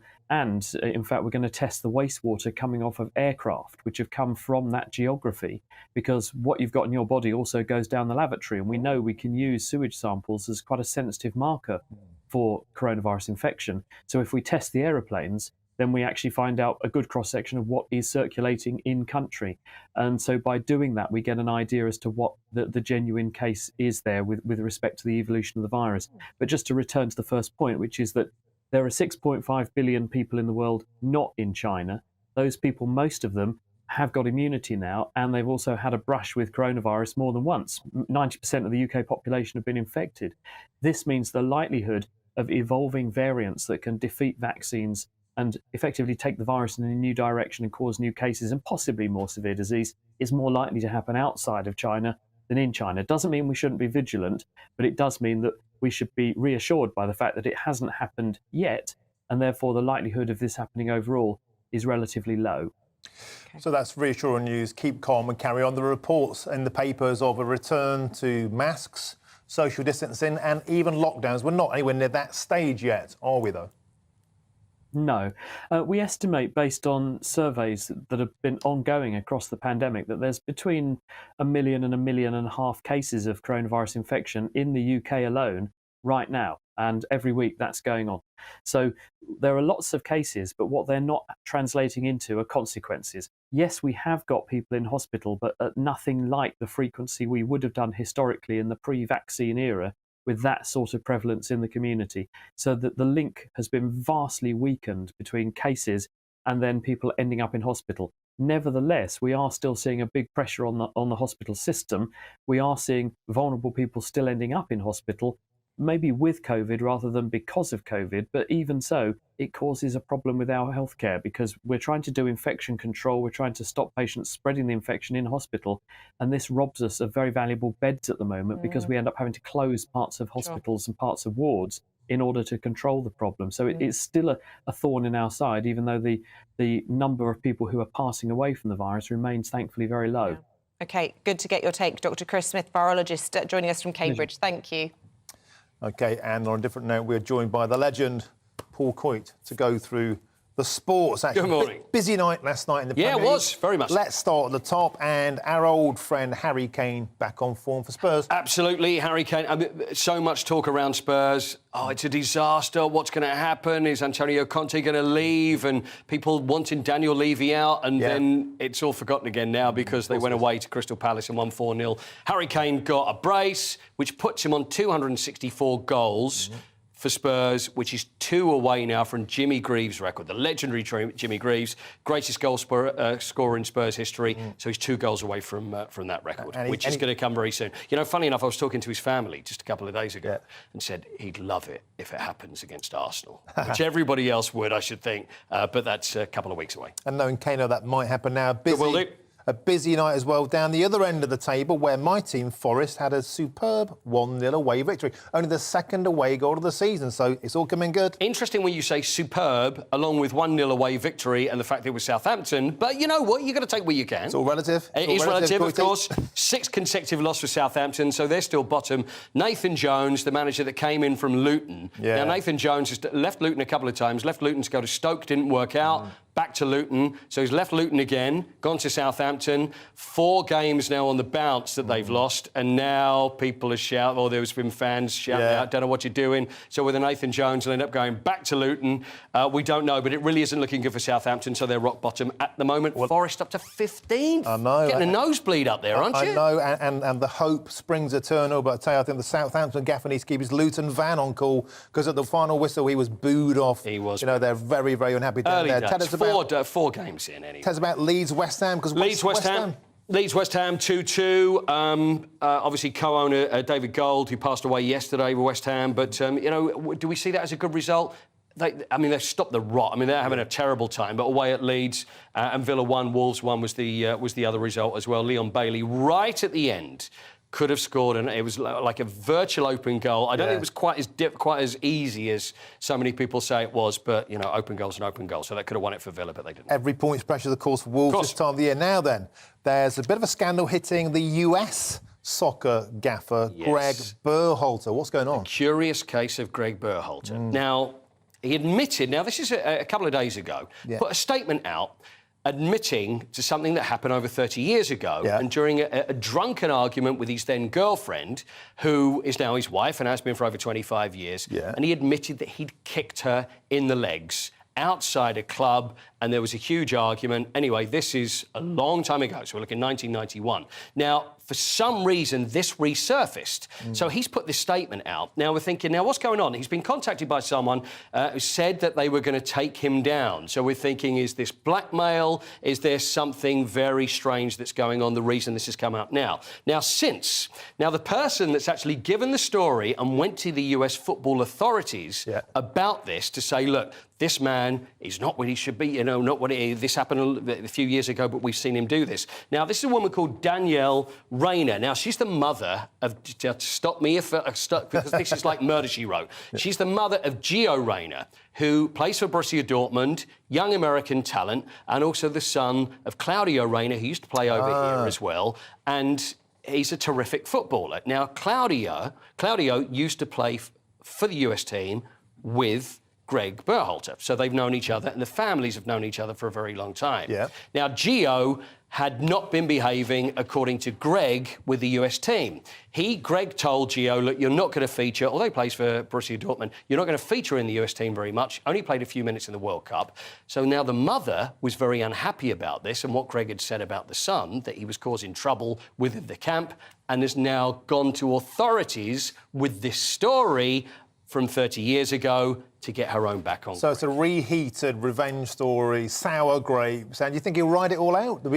You know what? Because the thing is, we don't know whether he will. This is something it's a historical allegation, and he's admitted to it, but also he's looking to have his contract renewed. So she's thinking, well, I don't want any of this. You need to pay for this because I don't like the way that you reacted to my son. And also, she's had this for a very long time and has now decided that we're going to let everybody hear about it now. Well, I tell you what, it's deep. I hope that made some sort of sense. It does, and that's what's going on at the moment within US soccer. It is a soap opera now. Then it's that time of year when people like to have a little flutter on the GGs. Yes. What's been going on? Two massive outsiders have come in. You know what? I don't know about you, but if I ever do have a flutter, it's got to be an outsider. I know Eamonn and also Izzy were very unhappy with my tips during the racing early on in the year. But if I'd have given them this one, so Newcastle races yesterday. At the 12.50 was won by a horse called End of a Storm, which came in at 125 to 1. Nice. Which would be very nice if you had if you had anything on that in the mile handicap. Half hour later at Newcastle is the novice race and is a horse called No Time for Another, and there was as well. Martin, 100 to 1 came in. So you got 125 to 1 and 100 to 1 all came in right next to each other. And of course, imagine if you had them both. And of course, to talk about responsible gambling, that hardly ever comes in.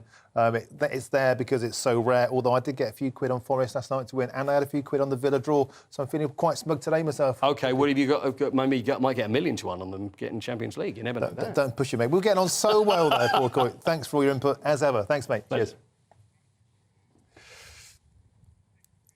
OK, well, stay with us for a look at today's newspapers with Emma Burnell and Freddie Gray coming up after the break.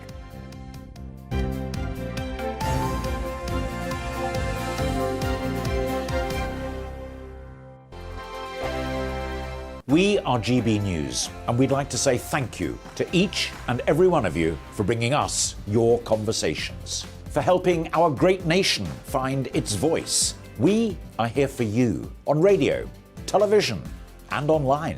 Across England, Scotland, Wales, and Northern Ireland. It's not the BBC, you actually get your facts right. We are proud to be GB News, the People's Channel, Britain's news channel. Monday to Thursday, 9 p.m. till 11 p.m. Join me, Dan Wootton. I'll bring you the sharpest takes and hottest debates. Do you not believe in prisons? I don't believe in prisons. I'm completely stunned. I guarantee you there'll be no spin, no bias, no censorship. I actually was personally quite offended by it. And no reason to go to bed. So I guess they've always been quite woke. That's Dan Wootton tonight on TV, radio and online. Monday to Thursday from 9 p.m. till 11 p.m. on GB News. The People's Channel, Britain's news channel. My name's Tom Harwood and join me 9:30 a.m. every weekday for The Briefing, your one-stop shop for everything you need to know about what's going on in politics today. I wonder if this is a deal that might need to be like the biscuits in this factory, twice baked. Is there not an opportunity here to win out against the extremes? Tom Harwood, GB News. What are you going to do about it? Things should have been done differently, and they certainly are being done differently. Don't miss it. The Briefing with me, Tom Harwood, 9:30 Monday to Friday on GB News. Every morning from 6 o'clock, we'll wake you up with GB News Breakfast with all the stories you didn't know from the night before. So whether it's serious news, entertainment, or your own views from all over our great nation, we're here to kick off your day with a smile. The national media should be reflecting and reporting what's happening here. You will notice the northwestern accents. Whether you're with us on TV, radio, or online, every morning, it's breakfast from 6 a.m. Hope you can join us.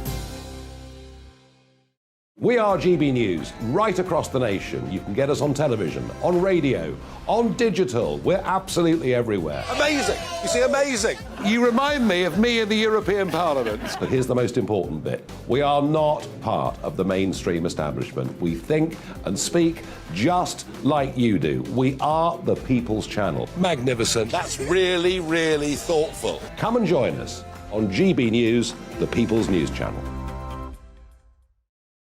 Join me, Nana Akue, Saturday and Sunday afternoons on GB News. Expect fiery debate and passionate discussion as me and my panel tackle some of the biggest topics hitting the headlines. It's a place for everyone's opinion. No one gets cancelled, but no one gets an easy ride. Oh, she's on it today! Be ready for conversations that are fierce, frank, and of course, fun. Every Saturday and Sunday afternoon from 4 p.m. on GB News, the People's Channel. We are GB News, the People's Channel. And right across the United Kingdom. You can find us on Sky Channel 512. Virgin Media Channel 604. Freesat Channel 216. Freeview Channel 236. And YouView Channel 236. You can also take us with you on DAB Plus Radio. With the GB News app and at the website gbnews.uk. We're absolutely everywhere. Come join us on GB News, the People's Channel, Britain's news channel.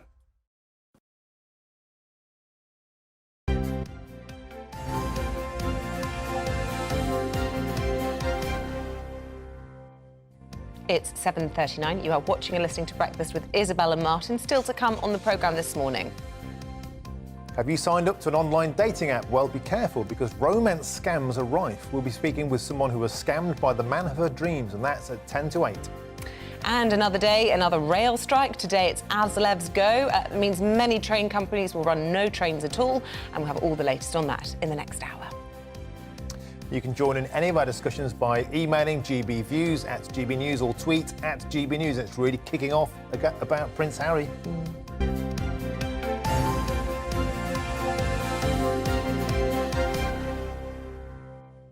Well, it is time to go through the papers now. We're joined this morning by the Deputy Editor of The Spectator, Freddie Gray, and the journalist and playwright Emma Burnell. Welcome back to both of you. At this point in the programme, we'd normally show an array of the front pages, but actually there was a big breaker overnight, which none of the papers were able to put into their first editions, and that is this revelation given to The Guardian inside the autobiography Spare. Let's talk to Freddie about all of this. What have we learned?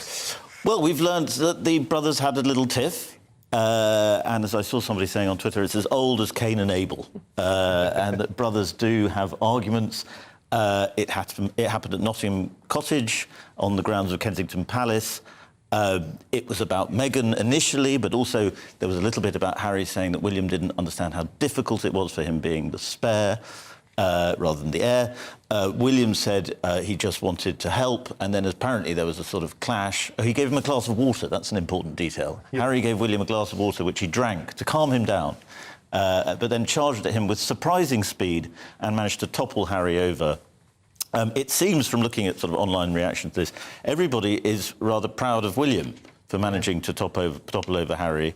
Because well, good for William hashtag is trending on Twitter. And Prince William is a king. Is trending. Yeah. So the court of public approval is very, very well, firm. as the team was. Someone was pointing out, of course, the Sussex team would still be asleep at the moment, so I'm sure there will be a fight back. I think the interesting line is Harold's necklace is also trending, because in all of this, apparently William called him Harold and broke his necklace, which is an interesting detail, as well as the water bowl of the dog, which he landed on. I'm ashamed to say I don't know what the necklace looked like, because I do vaguely remember he wore a sort of wooden one for a while. It's those ghastly sort of gap year jobs. Yeah, it's a gap year thing, yeah. But it's, I mean, it was ripped off. Has it been repaired? We do not know. These are intriguing details. Well, the other detail that is emerging from Page 6, which is a gossip column, usually quite, well, in gossip circles, respected. Kate and Wills told Harry to wear the Nazi uniform as the latest allegation. I mean, I know that you hate this story, and a lot of people do. A lot of people are so sick of talking about it. But this is admittedly, in Harry's own words, the biggest mistake of his life, wearing that Nazi uniform, and he's now saying it's squarely the fault of his brother and sister-in-law. I mean, to be honest, he was, what, 18 by that point? Yeah. He should get over it, because everyone makes stupid mistakes at 18. He is a royal. He shouldn't have been pictured in a Nazi uniform. If he didn't know that at 18, he probably should have done.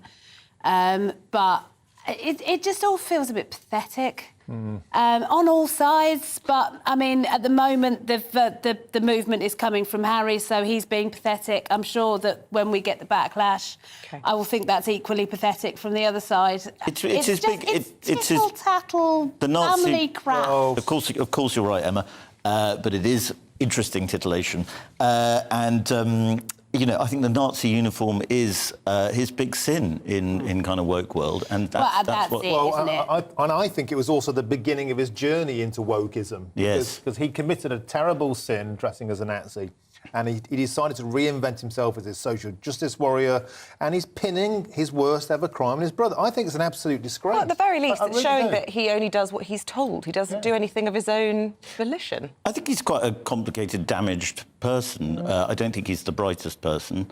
And, you know, it is sad at one level, but also he's extremely annoying, and people are finding him annoying.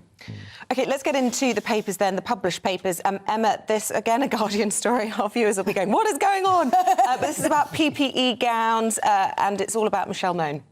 Yeah, there are further allegations. So apparently, I think it was £220,000 worth of PPE gowns were found to be completely unusable. 220 million, 220,000 wouldn't be that much of a story.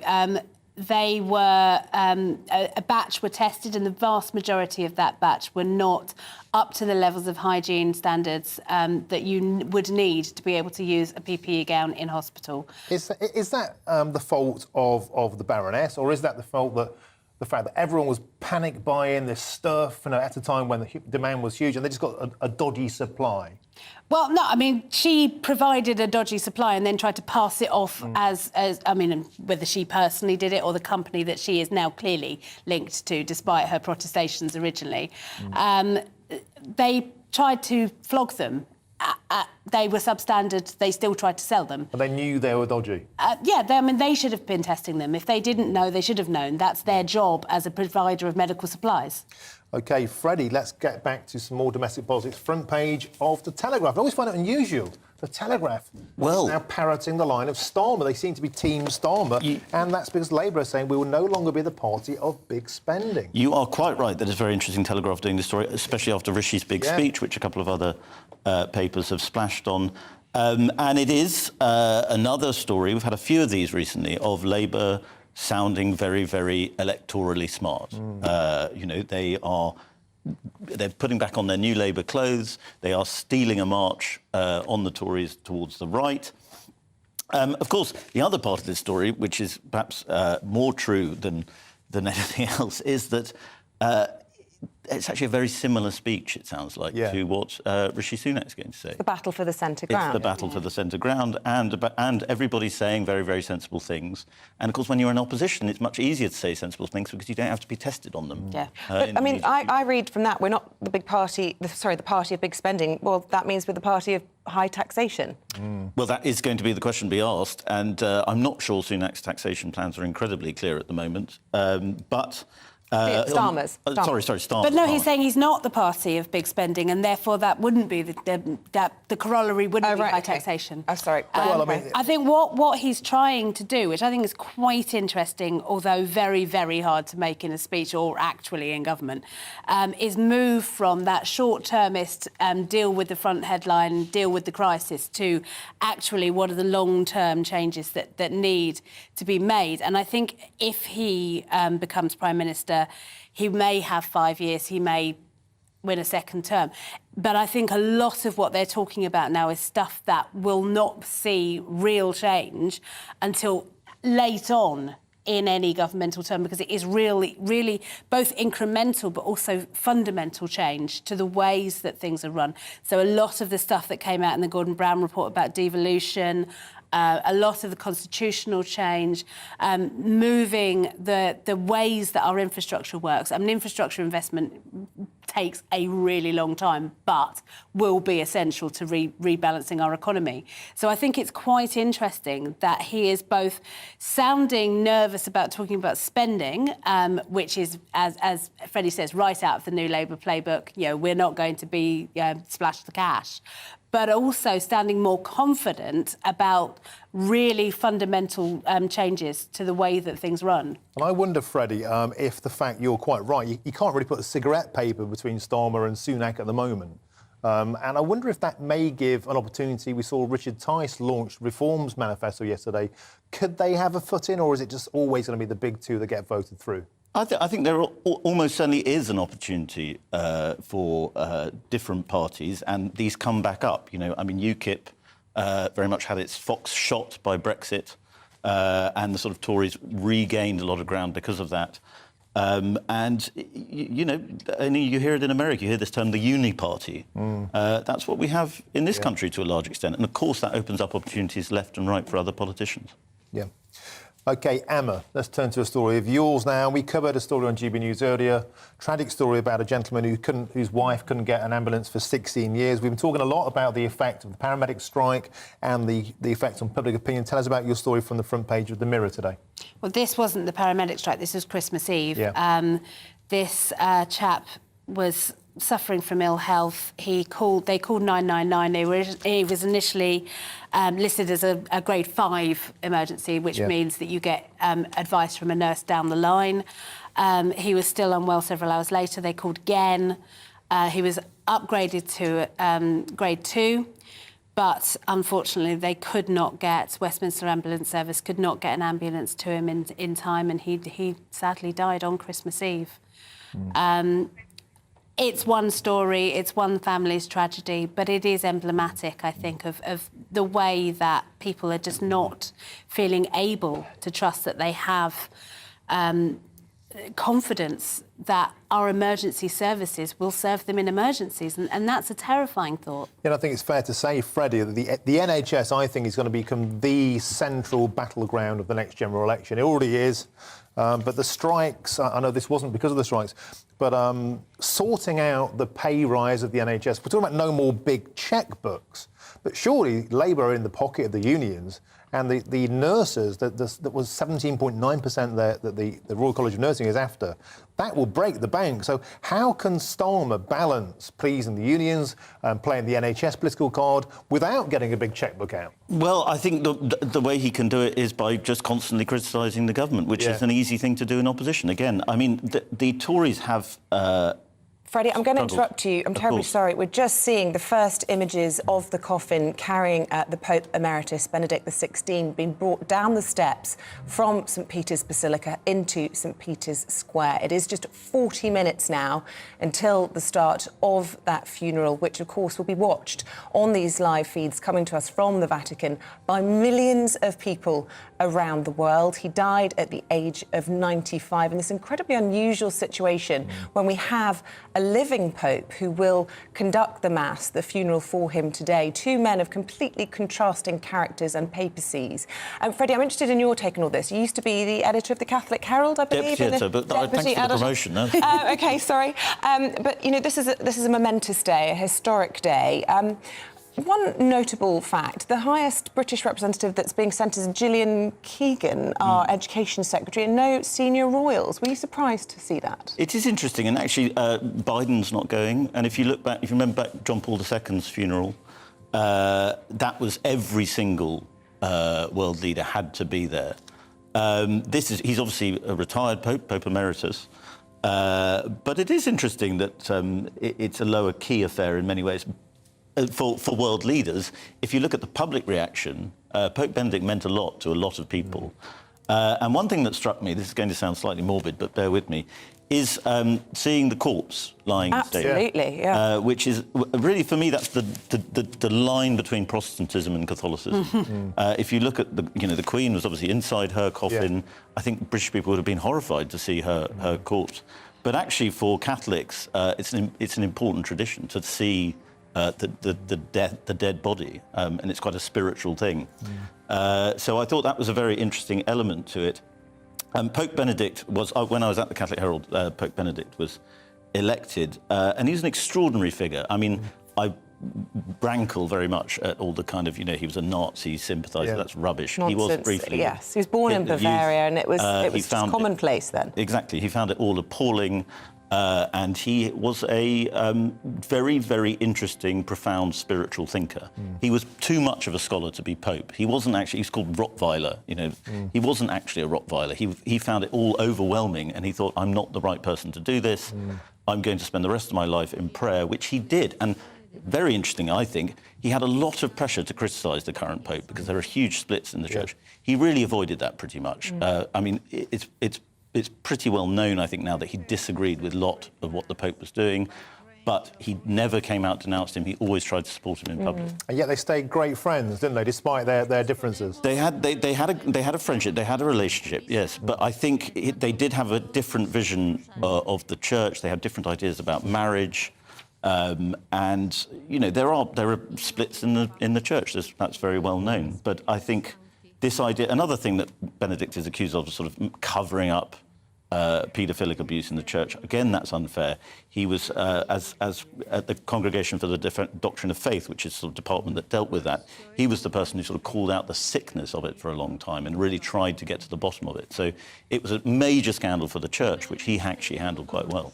Well, look, for those who are tuning in on the radio, I just want to explain these live pictures. Absolutely fascinating and moving. Number of politicians there, I believe, in the crowds. But of course, as you'd expect, many members of the clergy from top to bottom. Vincent Cardinal Nichols, the leader of the Catholic Church, will be there as well. But we were just seeing pictures a moment ago of the coffin, and I just wanted to explain to our viewers a little bit about what they were seeing there.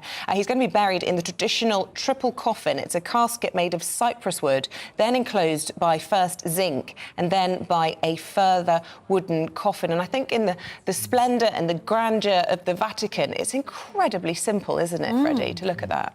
Well, Benedict, in his inaugural address when he became Pope, referred to himself as a humble worker in God's vineyard. And it is rather moving to think of him returning to the earth. And he, as I say, he does mean a hell of a lot of people to a hell of a lot of people in this world.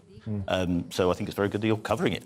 Yeah, and do you think it is a sad moment? I mean, a lot of people will worry about the future of the Catholic Church. Perhaps some factions not happy with its direction under Pope Francis, and we'll see the passing of Pope Emeritus Benedict XVI as kind of, a last chance, really, for that faction. I think some traditions do feel that way, but at the same time, there is the consolation. It's something Pope Benedict was very big on, about, you have to be optimistic.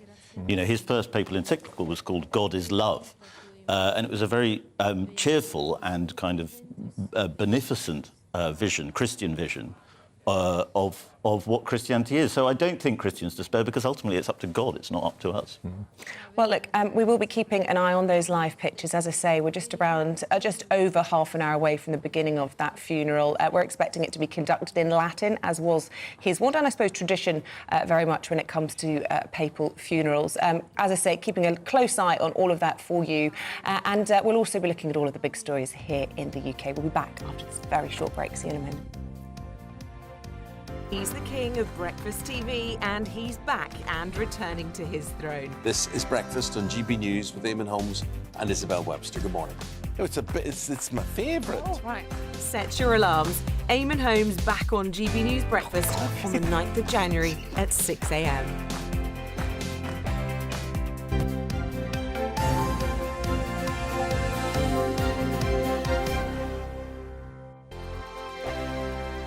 Hello there, it's Eamonn Holmes here from Breakfast on GB News. We're not just on your television and your screens, you know. We're on DAB plus digital radio, so you can listen to your favourite shows on the move. If you've not yet listened to GB News Radio, it's very simple. We're on your radio player and TuneIn apps, on your smart speaker, phone or tablet, or online at gbnews.uk. Take us with you wherever you go. GB News Radio. You never have to miss a moment of the People's Channel.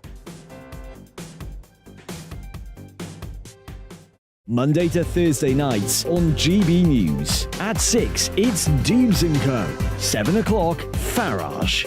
At 8, join Mark Stein. And at 9, Dan Wootton Tonight, followed by Headliners. On TV, radio and online. This is GB News. Join me, Lawrence Fox, on GB News. Frank, fun, fearless and sometimes serious. Much as I love a Friday night punch-up, what I really want is a battle of ideas. I want to look at things differently. I want to hear different voices and engage with your unique experiences. Every Friday at 7 p.m. on GB News. Hello, I'm Esther McVeigh. And I'm Philip Davis. Whether you're watching or listening on TV, online or on radio, we handpick the latest stories, debates and expert opinions for your weekend. So whether that's politics, news or showbiz, we've got it covered. Join us every Saturday morning at 10 o'clock on GB News. Hello, I'm Michelle Dewberry and you can join me every weekday 6 till 7 on Dubes & Co. Me and my panel will get stuck right into the day's events and I can tell you, in fact, I can warn you, expect some robust debates, some strong opinions and perspectives from both sides of the fence. It's about you at home as well. I love to read out all of your comments, or at least as many as I can. So join me, Michelle Dewberry, Monday to Friday, 6 till 7 on Dubes & Co. I'm Mark Dolan. Join me at 11 on GB News for Headliners, in which I'll be joined by two of the UK's top comedians discussing tomorrow's papers. If it's an important story, we'll cover it, but we'll have some fun along the way. Headliners, the late night paper review that won't send you to sleep like the others will. 7 nights a week at 11 p.m. on GB News.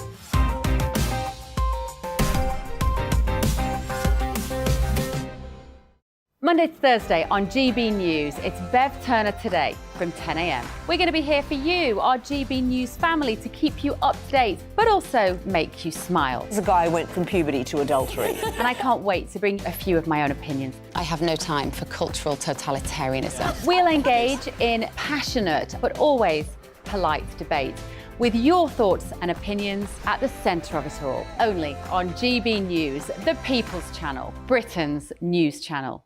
I'm Mark White. As GB News Home and Security Editor, I cover those key issues that are so important to you. Our authorities, our communities doing all they can to combat violent crime. With the public services under unbearable strain, why are we still failing to control our borders? Defence, the first priority of any government, has been continually hollowed out. Can we trust our politicians to protect the armed forces? Join me, Mark White, on GB News.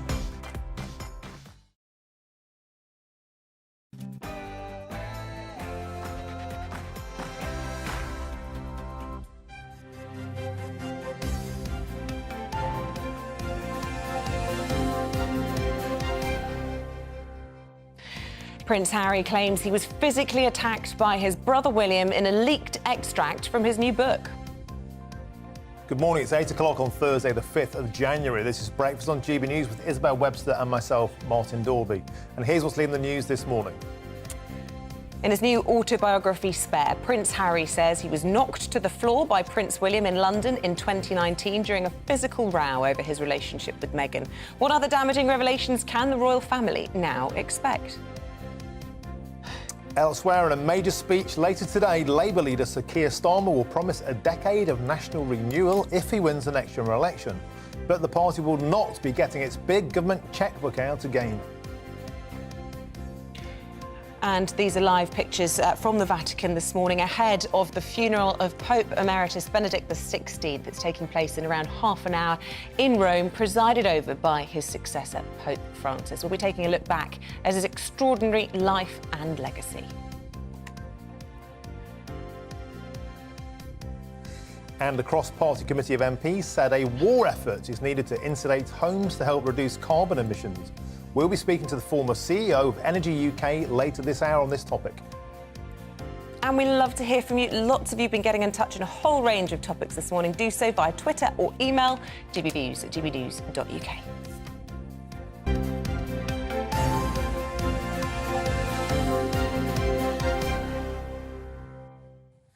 So to our top story this morning, Prince Harry has accused his brother William of physically attacking him during a row over his relationship with Meghan Markle. Yeah, excerpts of Harry's new autobiography, Spare, have been made public after a copy of the book was leaked to The Guardian. The Duke of Sussex is quoted as saying the confrontation took place in his London home in 2019 after William had called Meghan difficult, rude and abrasive. Harry went on to claim he was left with bruises and scratches on his back when his brother grabbed him by the neck and knocked him to the floor. Well, joining us now in the studio is Freddie Gray, Deputy Editor of The Spectator and one of our paper reviewers this morning. Freddie, lots to unpack there. Let's first of all turn to the attack and then this other astonishing revelation that Harry's accusing Wills of making him dress as a Nazi. Yes, well, the interesting part of it for me is that for a long time, people have been saying that the Netflix documentary was going to be an attack on William and Kate. The book was going to be an attack possibly on the King and Camilla, and there was a great fear that Harry was going to go to town on Camilla. So far, it looks as though the book is actually a vicious attack on William and Kate. And you could just see that, we've been talking about the bad blood between the brothers for years now. It's clearly very, very bad. It's not going to get any better with this book. Well, we've just been told the official line from Buckingham Palace and Kensington Palace is that they will not be commenting. I suppose it's the typical never complain, never explain from them. Of course, incredibly difficult to do that. And you can see, perhaps, given that that is the line of the royals in all of these sorts of situations, why frustrations in private could legitimately bubble over. Well, I spoke to a royal source actually over Christmas about this, who was saying that the really, really important thing is not to get goaded into a punishment because they are being trolled. They are being encouraged to react. And, of course, they will win the PR war, if you like, which is ultimately what this is all about, to be shallow about it. And if they manage to resist, if they manage to not fall into this trap of getting into a war of words. OK, well, we've got plenty more on this throughout the course of the morning. But for now, Freddie Gray, thank you very much indeed. OK. In a major speech later this morning, Labour leader Sir Keir Starmer will promise a decade of national renewal if they win the next general election. But the party will not be getting its big government chequebook out again. Well, Labour's response comes after Rishi Sunak made his 5 promises on issues including NHS waiting lists, boosting the economy and migrant crossings in a keynote speech yesterday. However, critics say his plan is hard to work. The Liberal Democrat leader Ed Davey says Rishi Sunak's speech shows he is asleep at the wheel when it comes to dealing with the NHS crisis. The Times also reports the shortage of maths teachers threatens Rishi Sunak's plans for compulsory maths lessons until age 18. Well, let's speak to GB News political correspondent Tom Harwood, who joins us in the studio. Good to see you, Tom. This is really the battle for the centre ground, isn't it? It certainly is, and it's interesting that we're seeing these 2 speeches taking place in such quick succession, trying to really set the tone for what is really the next 18 months of political fighting in this country. It feels like the general election campaign has begun now. Of course, we're expecting it to take place in around a year and a half to 2 years, but still we are seeing now the parties putting out their positions, diving, as you say, for that centre ground, and to some extent sounding relatively similar on a lot of the big issues of the day. Yeah, I think that's the problem I said before. It feels like they're both auditioning for the role of Tony Blair in Stars on the Rise, because it does feel like a move away from the right, from the Conservatives, and a move away from certainly from the dark eras of Corbynism. But going through some of the detail of what Rishi promised yesterday, 5 points. To halve inflation, most people think that's achievable. To grow the economy, well, it can't be any worse than it is now. To cut the national debt, likewise. But the one thing that's going to really, I think, stymie him, he said quite clearly, I'm going to stop the boats. Can he possibly achieve that, Tom? I don't think that he's setting out to make sure that not a single boat crosses the channel. The wording of the particular pledge was pass new laws to stop the boats. Now, this is something that he's already committed to doing. We're going to see new legislation come through the House of Commons in the coming months, and really, he will be able to say, well, I have achieved that goal of passing the legislation, but that doesn't always mean that the legislation will have the desired effect. He says that when people come here, he wants them to be swiftly deported. He wants all of these different agreements with other countries. He wants to get Rwanda up and running as well. But ultimately, that doesn't mean no new people coming across. That means faster dealing and processing with them when they do, and hoping that that provides a deterrence effect. Ultimately, he will be able to say on his own terms, on the small print of his own promise there, that he will have met his promise, even if more boats do come across. And I think that's the particular thing about all of these 5 promises. They are less ambitious when you dig into the detail than they seem at first glance. The Labour Party this morning has been pointing out that inflation is actually expected to fall by 2/3, or almost 2/3, over the course of the next 12 months. So cutting it in half is actually rather a less ambitious goal than what the OBR is expecting. And he's traditionally liked to do that, hasn't he? Under promise, but over deliver. We have to leave it there. Thank you for your analysis this morning. We will be giving full coverage of Sir Keir Starmer's speech here and analysis, as you would expect, on GB News throughout the course of the day. OK, it's the 3rd day of the current 5-day rail strike, but following the end of a 48-hour walkout by RMT union members last night. Today, it's the turn of the ASLEF union to take industrial action. Well, the union represents train drivers in many companies, and this effectively made some rail companies run no services at all today. Rail links to the UK's 2 busiest airports will be cut, with Gatwick Express and Heathrow Express both shutting down. Well, our national reporter Paul Hawkins joins us now from the ASLEF picket line at Paddington Station. Good morning to you. Another morning, another station for you, Paul, and another picket line. Yeah, it does feel like it, doesn't it? Listen, this strike coming off the back of the RMT strike, which of course put trains in all the wrong places, and now we've got the ASLEF strike, and then we've got the second RMT strike starting tomorrow with that one will last 48 hours. So we've got the ASLEF strike in the middle of it. 12,500 members, train drivers going on strike, most of them, that is, train drivers. And essentially the fundamentals of this disagreement between the Rail Delivery Group, Network Rail not involved in this dispute, the Rail Delivery Group, which represents the 15 train operators, and ASLEF. Essentially, the fundamentals of this disagreement are pretty similar to the one between the RMT and Network Rail and the Rail Delivery Group. The only difference is that with Network Rail, an offer has been put on the table. The Rail Delivery Group have yet to put on the table an offer to ASLEF, who, according to their General Secretary Mick Whelan, has said his members have told him the union isn't currently going hard enough or fast enough when it comes to industrial action. So essentially, reading between the lines there, he's saying that, look, there could be way more strikes and they could last a lot longer in future. This is the 6th day of action by ASLEF. Compare that to 20 plus days by the RMT. So ASLEF have been on strike a lot less than the RMT, but they're saying that they could go on strike further in or more frequently in future. But essentially the fundamentals are the Rail Delivery Group are saying, look, we'll put an offer on the table, we're close to offering you one, but there has to be reform. The unions are saying we're not having any reform without a decent pay rise. OK, Paul Hawkins, thank you very much for joining us from Paddington there. And next, what about the economic impacts of business that rely on commuters? Well, joining us now is the owner of the Morning Sunshine Coffee, Ashley Davis. Good morning. So how have the strikes affected your business? I'm assuming you've been hammered by them. Yeah, absolutely hammered. First, it was just a few peppers here and there. Now, as you can see the sign behind me, we're closed for 4 weeks. It has a huge impact on the business and the cash flow, putting jobs at risk, putting my business at risk. Then, what sort of sums are you feeling like you might have lost over the course of the last few weeks, and will you be able to withstand that kind of impact? Well, it's the thing, we haven't got loads of money sitting around, and the cost of the last 4 weeks is, to us, £42,757. It's a phenomenal amount of money for a small business that only opened 6 months before COVID. And you must have the ear of all the local businesses also around the area. Are they similarly reporting a real sharp downturn in their turnover? Yeah, businesses on and off the rail. Mostly, obviously, we're on the stretch for Chiltern Railways up to past Banbury up to Moore Street, which is closed. All the other businesses we talk to regularly, we know them well. They're all closed as well, having the same financial hits as we are. So what would your message be then to those who are on the picket lines? Do you have sympathy for them? I mean, there's the argument, isn't there, that they're quite different from, say, the nurses or the doctors or the paramedics when we talk about the NHS and the challenges they're facing. Some people not that sympathetic towards the train strikes.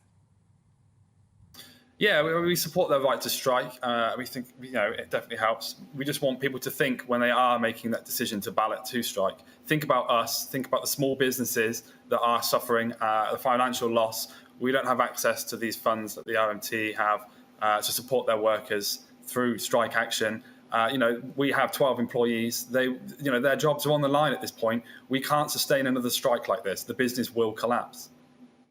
And off the back of COVID as well, I mean, you were hoping it's going to be business as normal. The nightmare goes on. How long do you think you can survive this? I mean, are you going to pull through this, or are there businesses in the area that are simply having to give up because of this?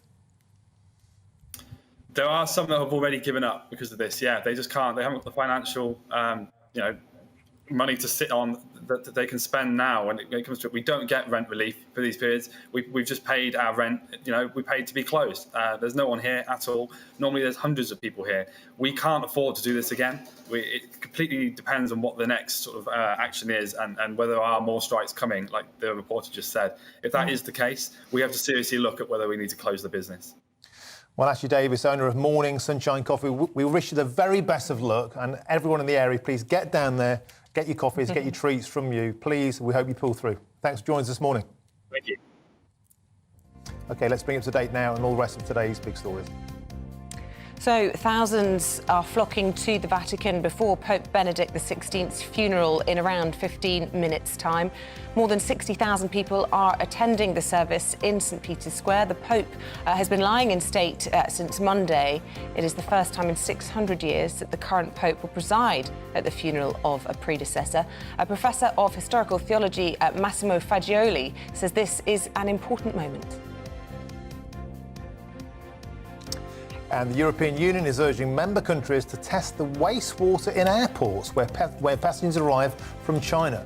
It says Chinese passengers should also have a negative COVID-19 test and wear face masks as Beijing eases travel restrictions despite a rise in infections.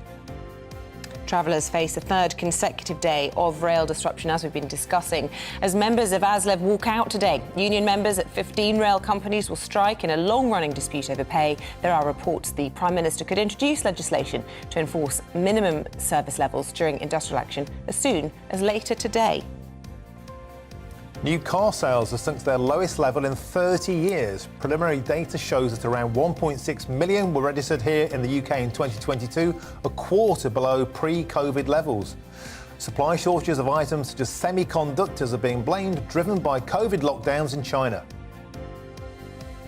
And Amazon's chief executive has announced plans to cut more than 18,000 workers later this month. The layoffs will mostly affect the company's e-commerce and human resources departments.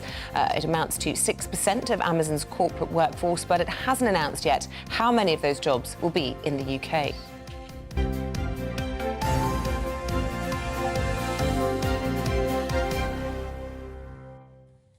Now we're going to talk some more about the funeral starting in around 15 minutes' time of Pope Emeritus Benedict XVI.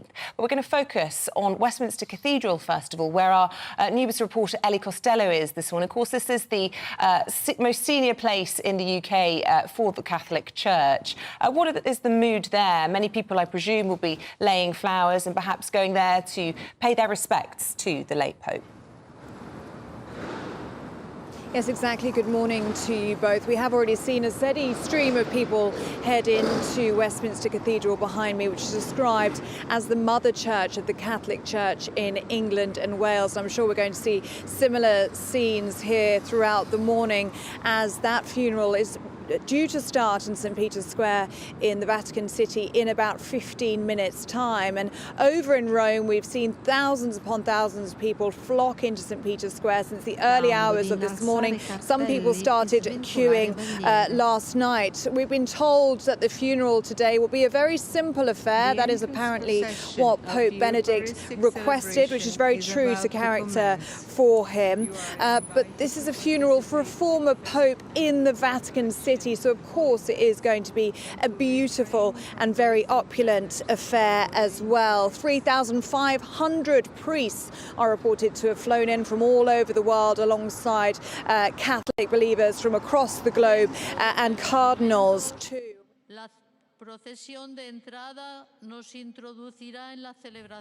OK, we seem to have lost our contact there to Ellie, but as you can see on screen, or indeed if you are tuning in on radio, we are looking at pictures of what looks like a very humble coffin for the 95-year-old former pontiff, whose service will get underway in St Peter's Square in around just over 10 minutes' time. Members of the European royal family are gathered there. A senior representative from British government, the Education Secretary Gillian Keegan, is there for us alongside Cardinal Vincent Nichols, who of course is the head of the Catholic Church here in the UK. But interesting to see that coffin having been brought out of St Peter's Basilica a good sort of 15-20 minutes ahead of the service getting underway. And equally interesting, I think, it will be to see a successive pontiff presiding over the funeral of somebody who used to hold that role and had resigned in that position, the first time that's happened in 600 years. So a historic moment, a momentous moment, an incredibly sad moment, as well as a moment of hope for many people today. Those are the latest scenes coming to us live from the Vatican. We go back to Ellie. We lost you there for a moment, Ellie, I'm afraid, mid-flow, but you were just talking about what this means for the great many of Catholics who are here in the UK as well.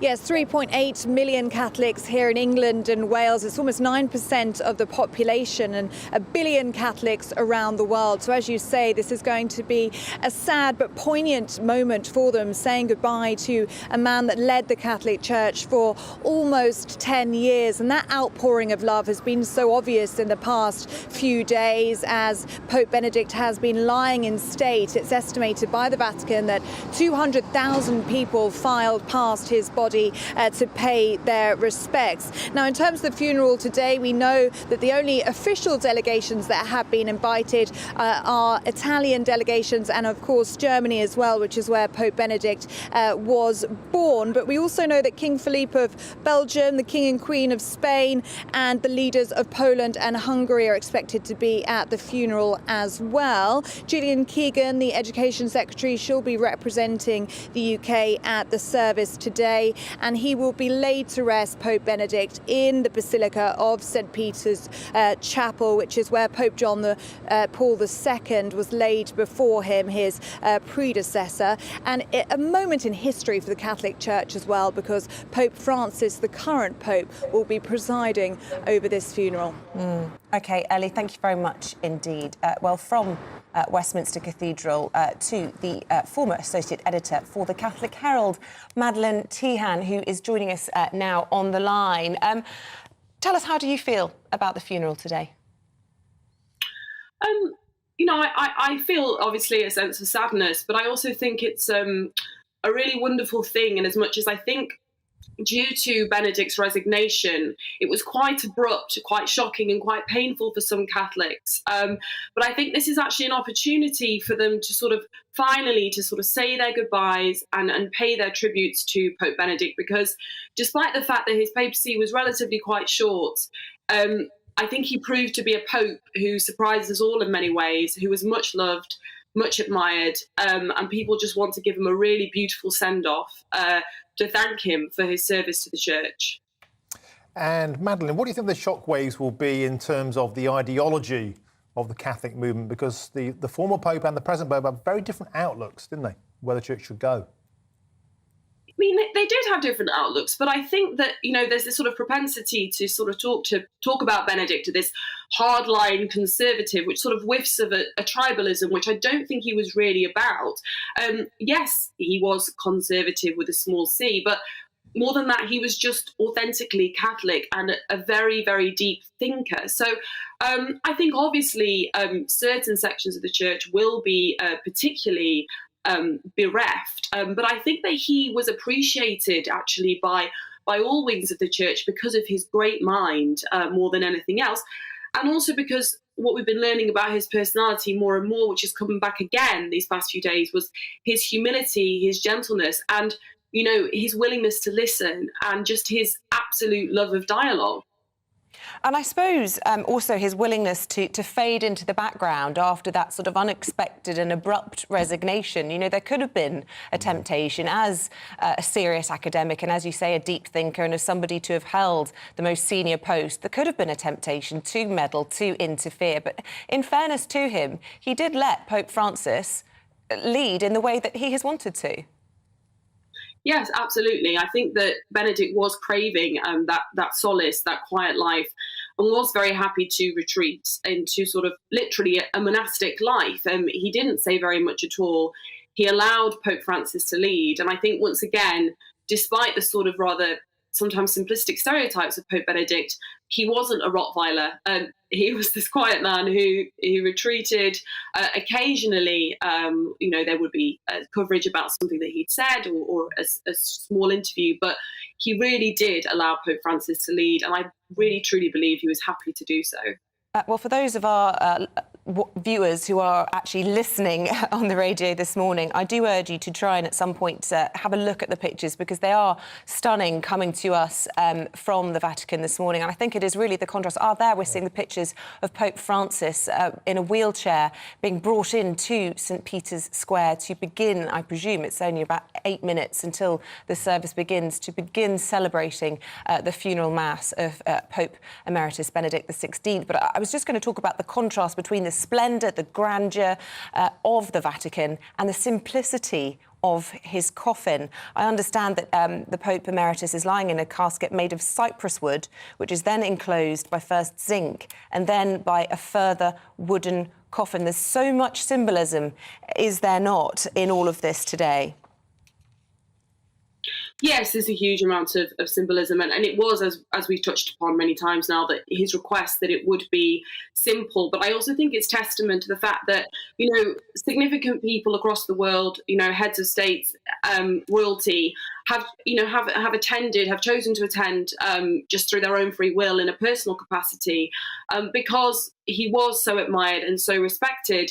And I think that he will be remembered, particularly in Europe, for sort of being the person who gently and respectfully, but very sort of persuasively, reminded people about the importance of Christianity in Europe, its contribution to public discourse, to public life, and to preserve that heritage. And I think that many heads of state will always respect him and admire him for that contribution and that incredibly valuable point.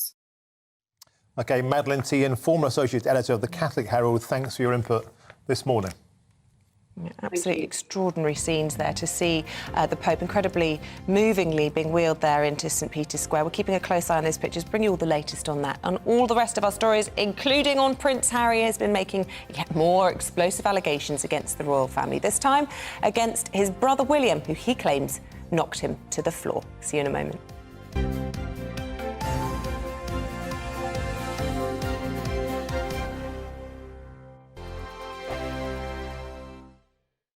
Monday to Thursday nights on GB News. At 6, it's Dubes & Co. 7 o'clock, Farage. At 8, join Mark Stein. And at 9, Dan Wootton Tonight, followed by Headliners. On TV, radio and online. This is GB News. Here on GB News Live, we'll be keeping you in the picture, finding out what's happening across the country and finding out why it matters to you. We'll have the facts fast with our team of reporters and specialist correspondents. Wherever it's happening, we'll be there from 12 noon on TV, radio and online. GB News, the People's Channel, Britain's news channel. We are GB News, the People's Channel. Why not take us home with you by visiting the GB News shop at gbnews.store. You'll find all the official merchandise, a really good present actually for yourself, your friends or your family. We ship across the UK mainland at no extra cost. GB News, the People's Channel. Join my show Farage, 7 p.m. till 8 p.m. Monday through Thursday. And there you will get opinion, analysis, debate, and I'll cover stories that nobody else dares to touch. You've been cancelled. Join the club. Oh, my goodness me. And then for the last 15 minutes, talking pints. We're over a drink. We have a civilised conversation with someone. We very often disagree, but we do it in a grown-up way. Come and join me on Farage. Monday to Thursday on GB News, it's Bev Turner Today from 10 a.m. We're going to be here for you, our GB News family, to keep you up to date, but also make you smile. The guy went from puberty to adultery. And I can't wait to bring a few of my own opinions. I have no time for cultural totalitarianism. We'll engage in passionate, but always polite debate, with your thoughts and opinions at the centre of it all. Only on GB News, the People's Channel, Britain's news channel. Hi there, it's Stephen and Anne. At breakfast from 6 a.m, you'll always be caught up with everything you need to know, the latest headlines, opinions and debates. We'll bring you the good news and the bad, but most of all, we're here for you. Remember, send in your views and let us know what you would like us to talk about. That's because we're your news channel. And every morning at 6 a.m, it's breakfast on GB News. Join me every Sunday at 6 p.m. for Gloria Meets. In exclusive interviews, I'll be finding out who our politicians really are and what they really think. It's something that you would never want anyone to suffer. I didn't know what channels there were. I didn't think I'd be believed. I must have weighed about 7 stone and I'm 5'8". My instincts was to sort of cover this up. I mean, clearly that was a mistake. Join me every Sunday at 6 p.m. on GB News, the People's Channel, Britain's news channel.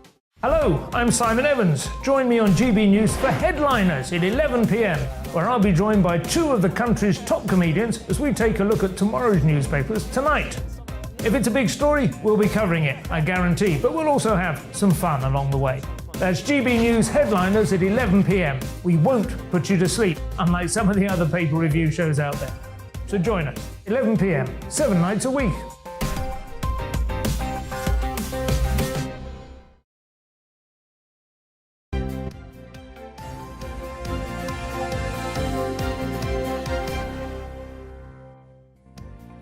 Welcome back, it's 8:29. You're watching and listening to Breakfast with Isabel and Martin. Still to come on today's programme. Stars of the 1968 film adaptation of Romeo and Juliet sued Paramount for $500 million for what they said was being forced into a sex scene when they were just 15 and 16 years old and filming them nude without their knowledge. We'll have more on that at 8:45. And we'll keep you updated with the funeral of Pope Emeritus Benedict XVI, as it is currently underway in Rome. Beautiful scenes there live at the Vatican, and as I say, we'll be keeping pictures of that dotted throughout the programme for you. Do let us know your thoughts on any of the topics we're covering throughout the course of the programme.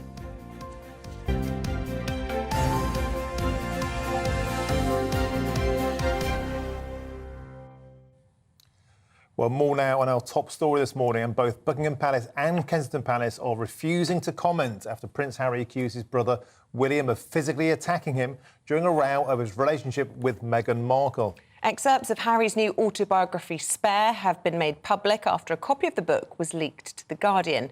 The Duke of Sussex is quoted as saying the confrontation took place in his London home in 2019 after William had called Meghan difficult, rude and abrasive. Harry went on to claim he was left with bruises and scratches on his back when his brother grabbed him by the neck and knocked him to the floor, breaking his necklace and a dog bowl.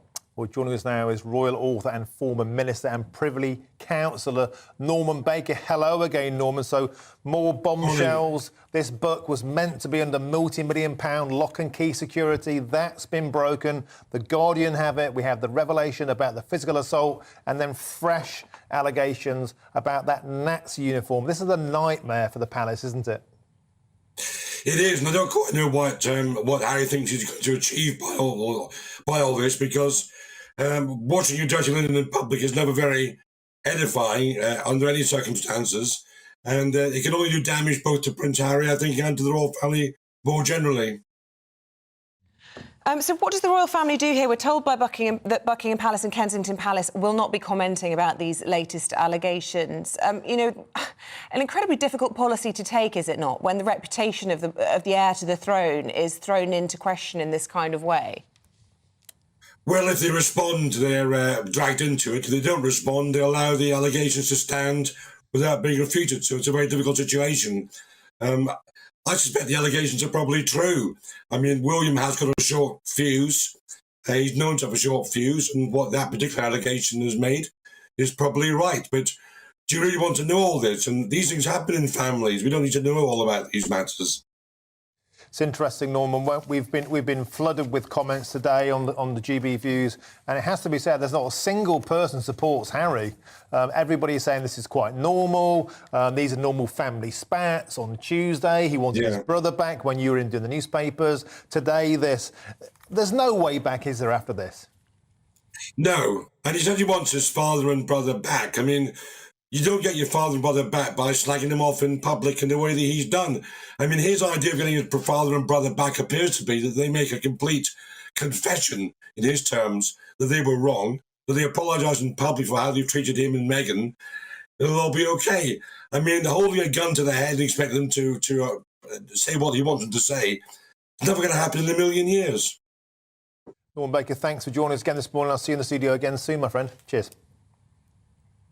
Now we want to take you back to these live pictures being broadcast from the Vatican this morning. The funeral of Pope Emeritus Benedict XVI has got underway now in St Peter's Square. You can hear the singing as that service begins, being presided over by his successor, Pope Francis. Let's have a listen in, first of all, to the song.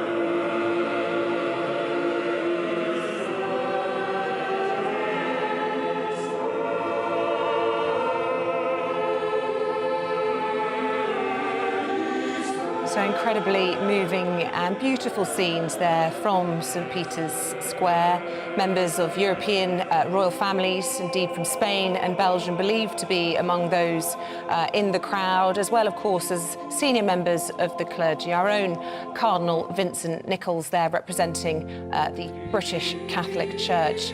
And the coffin, incredibly simple and moving in itself. Traditional triple coffin of a casket made of cypress wood, enclosed by zinc, and then a further wooden coffin. We're told that Pope Benedict requested a very simple service. He was a man who was known for his great brain, for his deep thinking, for his theology. And that service being presided over this morning by Pope Francis, who succeeded him as the next Pope. An incredibly unusual funeral for a Pope, the first in 600 years of its kind, and of course will be watched by millions of people around the world. For those of you who want to take a particular interest in it, I should tell you we are going to be streaming it live in fact we are already streaming it live on our GB News YouTube channel, and you can get full coverage of it there, and we'll be keeping a close eye on proceedings for you there. But there you go, the funeral of Pope Emeritus Benedict XVI underway at the Vatican in Rome.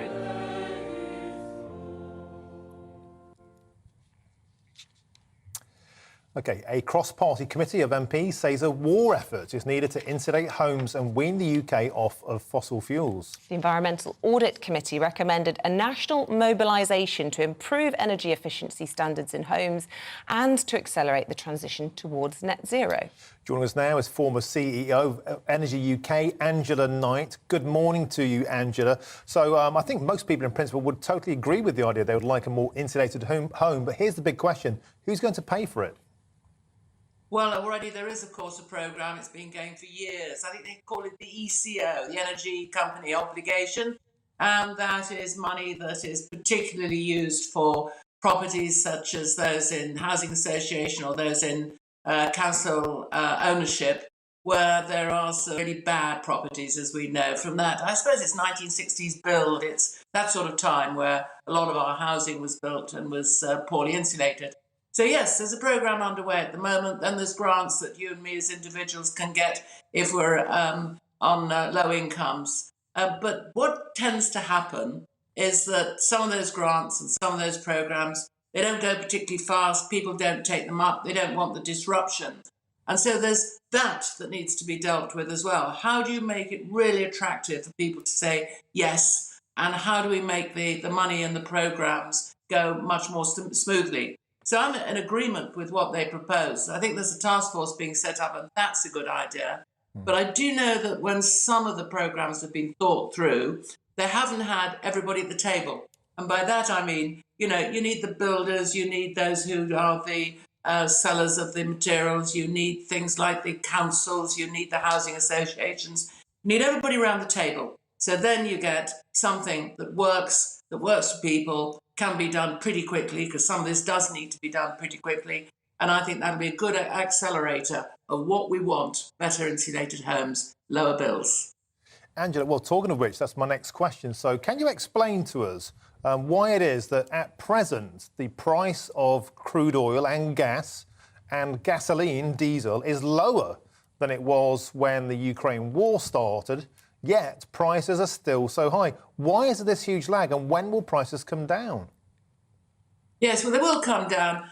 The first reason of why is it that there's such a change in prices is firstly because all that European storage got filled up, and the desperate desire to fill it up with gas and all that sort of thing, because Europe had been turned off by Russia, put prices sky high. Always will when you've got demand like that.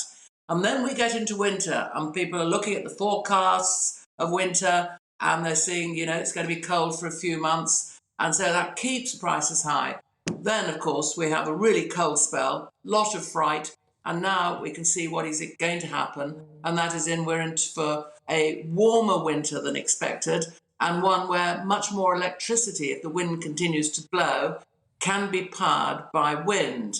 At the same time, any company of any sense has elected to buy forward its gas and electricity in order to ensure that it can continue to supply its customers at a known price, and not have the business where it all goes wrong and you get another set of companies going bust.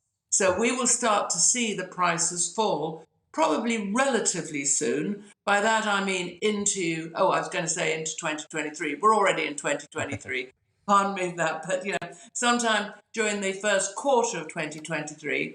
And I think it's very likely that expected next rise to £3,000 for an average, that average calculation that's done for a home domestic energy use isn't reached. I think we're starting to settle into a better space. And Europe itself has started to build ports so it can import the liquefied natural gas, which many of the countries never were able to do. They're either not on the coast, they're not connected to the North Sea, or they simply, like Germany, had never built an import port which could bring in that liquefied natural gas from overseas. So there's a lot of change taking place, and that's good. Yeah. OK, well, Angela, thank you for some crumbs of comfort there. Prices should be dropping. I think that will come as music to the ears of GB News viewers. Thanks for joining us this morning. Oh, cut off, but thank you very much indeed. Stay with us. We're going to look at your papers, those that have made them, those stories that broke overnight, and in the online editions as well. That's with Emma Burnell and Freddie Gray. Don't go anywhere.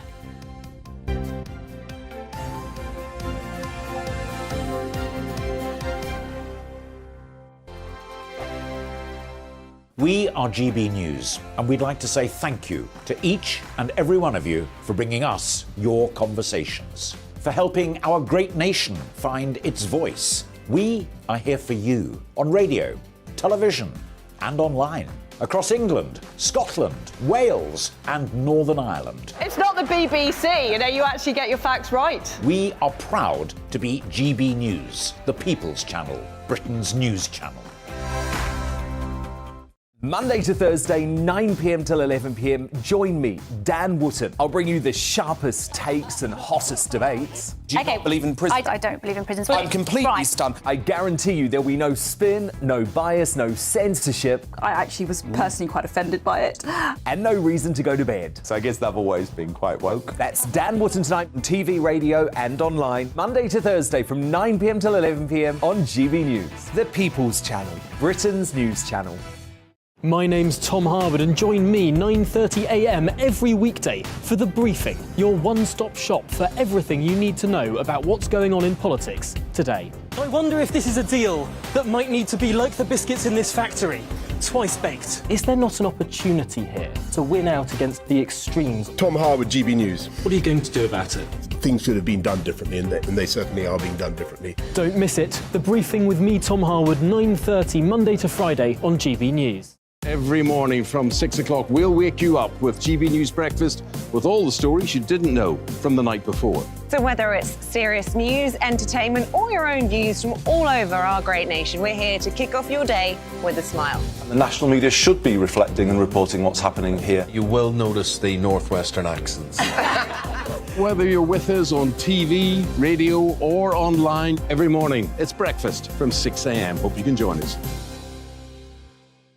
We are GB News, right across the nation. You can get us on television, on radio, on digital. We're absolutely everywhere. Amazing! You see, amazing! You remind me of me in the European Parliament. But here's the most important bit. We are not part of the mainstream establishment. We think and speak just like you do. We are the People's Channel. Magnificent. That's really, really thoughtful. Come and join us on GB News, the People's News Channel. Join me, Nana Akue, Saturday and Sunday afternoons on GB News. Expect fiery debate and passionate discussion as me and my panel tackle some of the biggest topics hitting the headlines. It's a place for everyone's opinion. No one gets cancelled, but no one gets an easy ride. Oh, she's on it today! Be ready for conversations that are fierce, frank, and of course, fun. Every Saturday and Sunday afternoon from 4 p.m. on GB News, the People's Channel. We are GB News, the People's Channel. And right across the United Kingdom. You can find us on Sky Channel 512. Virgin Media Channel 604. Freesat Channel 216. Freeview Channel 236. And YouView Channel 236. You can also take us with you on DAB Plus Radio. With the GB News app and at the website gbnews.uk. We're absolutely everywhere. Come join us on GB News, the People's Channel, Britain's news channel.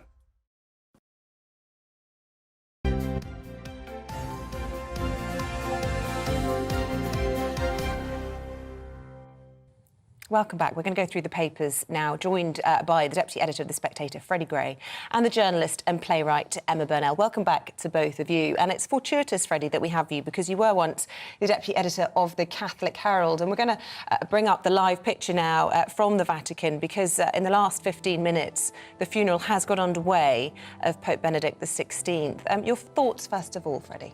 Well, I think these are very beautiful and moving scenes. I think papal funeral masses are always so, and I think this one is particularly so because normally you have a lot of intrigue, which is very, very interesting, but there's a lot of speculation after a pope dies about who's going to be the next pope. Of course, you do not have that dynamic here. So it's simply about the current pope. He will do the homily, and we expect him to do an impressive speech about this man who he succeeded. And there's a lot of talk in Catholic circles about the disagreements between the two men. But actually, there is a fair amount of continuity between them, and they did get on. They were different people. The Rottweiler is far more Pope Francis, actually. Benedict was called the Rottweiler, but he was a scholar and a sort of very sensitive man, a brilliant musician. I mean, he could play most of Mozart off by heart. Whereas Pope Francis is a much more political pope in many ways, much more cantankerous, I think, as a person. But he also obviously has a deep spiritual side, and they respected each other and loved each other as friends, I think. And I think also, as you say, it's all about these contrasts today, and it's also the contrast of seeing the Pope there in all his finery, in all his glory, and all the reverence, and the pared-back simplicity of that beautiful cedar wood coffin that was in the foreground of the shot. And those of you who are listening on the radio, do urge you at some point, if you can, to look at the pictures, because, as Freddie says, utterly spectacular. Yes, they are spectacular, and it's worth sort of reflecting a lot on what Benedict said and what he thought. He was not this aggressive reactionary Catholic. He was very much sensitive and quite an optimistic and sort of pastoral figure in the church. I mean, one of his most famous quotes is, "Each one of us is a thought of God. We are loved, we are willed, we are necessary."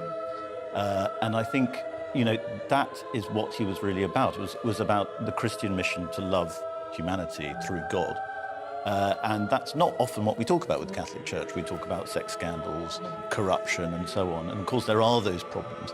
But it's worth remembering that there is this side to the Catholic Church which is about helping the poor, which is about helping your fellow man. And Benedict was involved with that, as Pope Francis is, as anyone else. So it's nice to see, I think the reaction to him, the media reaction has actually been quite respectful. There hasn't been the usual kind, I mean, there's been a bit of it, but that's inevitable. There hasn't been the kind of usual hatred of Catholic theology. And I understand why people hate Catholic theology, but it's nice to see Catholics being given some airtime to express how they feel about it. And indeed, there are 3 million or more than Catholics in England and Wales. I don't know how many in Scotland, but it is a Protestant country. But the King himself paying tribute to Pope Emeritus Benedict XVI when he died, saying that he'd done great work in trying to bring peace between Catholics and Protestants. Yes, well, and I mean, a lot of when popes die, we saw it with John Paul II. A lot of Catholics who've sort of stopped going to mass kind of remember their culture and where they come from, and it often brings people back to the church, which is obviously good for the religion. Yeah. OK, well, look, we must review the papers. We will leave those beautiful scenes there in the Vatican for now. Just those of you who want to see more of it, I will remind you that GB News will run the full Catholic funeral, papal funeral, there on our YouTube channel, and you can watch it in full there if you so wish. OK, so Emma, maybe we start with one of your stories, and that's a subject very close to the heart of GB News viewers, the treatment of our military and veterans. This is about mould in military homes. Yeah, apparently last year, 1,324 homes could not be used, that on military barracks could not be used because they were so mouldy. You think about those are the ones that can't be used. What is the number of ones that are being used but are still in a serious state of disrepair? And given that we are asking the military to do so much at the moment, they're stepping in the border force, there's talk of them stepping in other strikes. And, when you sign up for the military, you are undertaking to protect our country.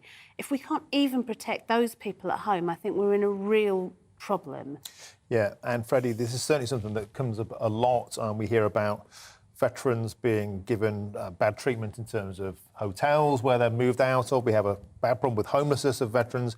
And surely the way you treat your armed force, as we saw with the border force strikes, they stepped in an hour of need, 3% pay rise, far lower than paramedics, yet they were driving ambulances.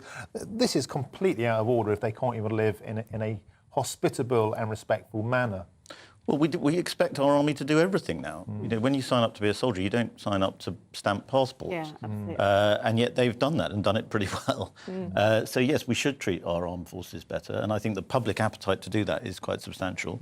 But the army has suffered from budget cuts. And, maybe we need to think harder about the way we look after our armed forces and particularly veterans.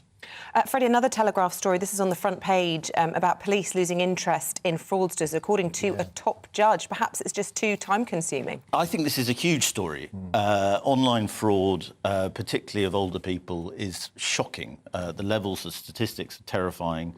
And this is Claire Montgomery, who's a barrister and a High Court judge, has said that the police have lost interest in prosecuting fraud anywhere.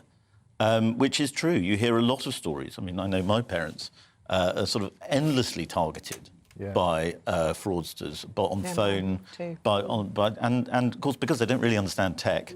And even those of us who think that we do, we're often caught out. My wife got done by a tech scam, and the level of sophistication is amazing. You think if only these fraudsters put as much effort as they do into sort of running a business as they do as fraud, they could be quite successful. And it makes you wonder, Freddie, turning to you, Emma, we saw last week only 6% of burglaries are now being solved by British police. If they're not interested in burglaries, if they're not interested in fraud, what are they interested in? What, tweets? Well, I mean, this is the problem, I think. There are problems with police numbers, but there are also problems that we have too many crimes and not enough actual fighting of criminal activity. So I think I've said before, I think that we need to really think, what are the key things that we think should be handled by the police, and what are the things that should not be handled by the police? And that's largely areas that come into social services, into education, into just generally being more responsible for ourselves and for each other. And I think we've outsourced too much of the being responsible part to the police, and not enough time for them to actually fight very serious crimes. The rape conviction rate is so low that rape is basically legalised. We're seeing the same with fraud. We're seeing the same with serious fraud. We're seeing the same with burglary. These are the things we expect the police to do, and we really should be getting back to basics in terms of policing. It's also another opportunity, Emma, you'll like this, for Labour to steal a march on the Tories. Yeah. Well, yeah, I mean, they are now becoming the party of law and order. Absolutely. One of the most interesting things that happened in the 2017 election was Diane Abbott, quite considerably the most left-wing shadow Home Secretary, actually stole a march on the Tories by going after them on police numbers. And when the Tories are falling that far behind in these contests, then that is a real worry for them. And I think yesterday, Rishi's speech, he says, we all want safer streets. Yeah, we do, but there's no detail. Never got any detail. 20,000 coppers lost under Theresa May, haven't been replaced under Boris or Truss. Well, she only had 5 minutes to do it, or Rishi Sunak. So we need to get proper concrete answers. Freddie, another topic in the Times. This will be making a few people concerned. We're running out of basic cold and cough medicine. Well, we are. This is another supply chain issue related to the pandemic. We get a lot of our medicine from the East, from China. And as everybody knows, there's a lot of cold and coughs going around, partly because immunity's down since the pandemic. And supermarkets are running out. It's quite a serious problem. And in fact, it also is related to an even more serious problem, which is that antibiotics are in short supply. So more serious diseases might not be treated.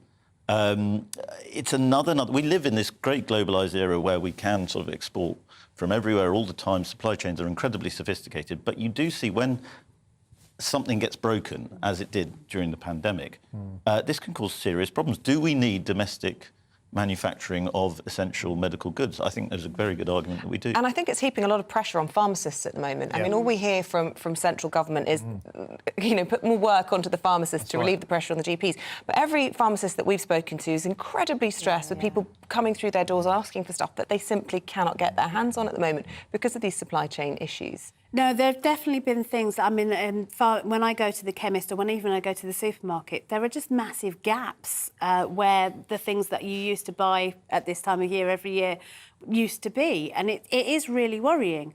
There are things you just can't get your hands on. And it doesn't feel modern. It doesn't feel like 2023. I was about to say 2022, but it's hard. That's all right. We'll let you off. Easily done. I mean, every time I go to the chemist, I have a monthly prescription I have to pick up. There's never fewer than 3 or 4 people queuing up, and that's not even at peak time. So we are asking, and again, it just feels like we're asking an awful lot of people who are not able to give it all the time. I think we need to wrap the papers now. Am I being told that's our last story? Just need to double check. Yes, that is. So Emma Burnell, Freddie Great, and Freddie, thanks to you especially. I had more Harry. I had more Harry. No, well, we've had extras Watch out for you. Tuesday. Watch what Kate and William are doing on Tuesday. That's my little tip. Oh, right. Because they're going to want to be seen doing something very worthy when the book comes out. Interesting top tip. Nice. Emma Burnell, Freddie Great, thank you both very much. Thank you. Indeed. Coming up, we'll have all the latest in politics, plus a spokesperson from the Catholic Voices will join us to reflect on the most important legacy of Pope Benedict. Please stay tuned. Hello, a very good morning to you. I'm Aidan McGivern from the Met Office. It's bright in the east this morning, but it is turning cloudy. That cloud arriving from the west, turning things a bit more damp in places, but a lot more mild as well as we go through the day. A warm front responsible for the thickening cloud in the west. Ahead of that front, we've had lighter winds and clearer skies in the north and the east, so a chillier start, especially for northern Scotland, compared with the same time yesterday.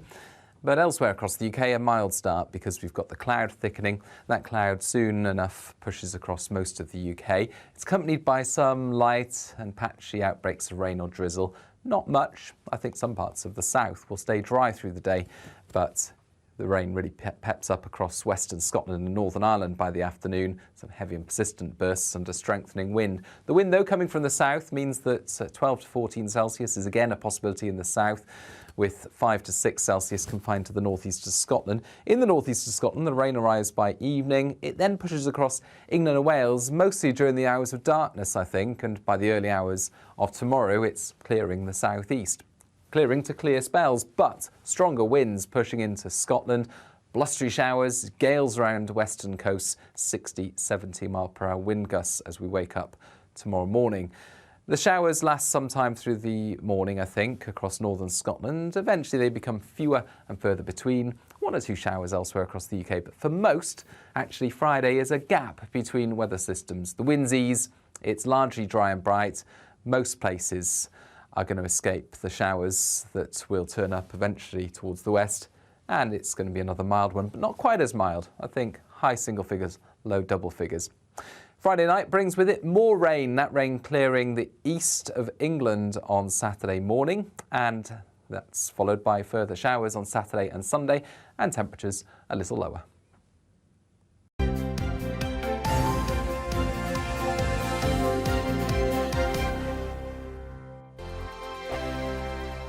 Hello there, it's Eamonn Holmes here from Breakfast on GB News. We're not just on your television and your screens, you know. We're on DAB plus digital radio, so you can listen to your favourite shows on the move. If you've not yet listened to GB News Radio, it's very simple. We're on your radio player and tune-in apps, on your smart speaker, phone or tablet, or online at gbnews.uk. Take us with you wherever you go. GB News Radio. You never have to miss a moment of the People's Channel. Monday to Thursday nights on GB News. At 6, it's Dubes & Co. 7 o'clock, Farage. At 8, join Mark Stein. And at 9, Dan Wootton Tonight, followed by Headliners. On TV, radio and online. This is GB News. Join me, Lawrence Fox, on GB News. Frank, fun, fearless and sometimes serious. Much as I love a Friday night punch-up, what I really want is a battle of ideas. I want to look at things differently. I want to hear different voices and engage with your unique experiences. Every Friday at 7 p.m. on GB News. Hello, I'm Esther McVeigh. And I'm Philip Davis. Whether you're watching or listening on TV, online or on radio, we handpick the latest stories, debates and expert opinions for your weekend. So whether that's politics, news or showbiz, we've got it covered. Join us every Saturday morning at 10 o'clock on GB News. Hello, I'm Michelle Dewberry and you can join me every weekday 6 till 7 on Dubes & Kerr. Me and my panel will get stuck right into the day's events and I can tell you, in fact, I can warn you, expect some robust debates, some strong opinions and perspectives from both sides of the fence. It's about you at home as well. I love to read out all of your comments, or at least as many as I can. So join me, Michelle Dewberry, Monday to Friday, 6 till 7 on Dubes & Kerr. I'm Mark Dolan. Join me at 11 on GB News for Headliners, in which I'll be joined by 2 of the UK's top comedians discussing tomorrow's papers. If it's an important story, we'll cover it, but we'll have some fun along the way. Headliners, the late night paper review that won't send you to sleep like the others will. 7 nights a week at 11 p.m. on GB News.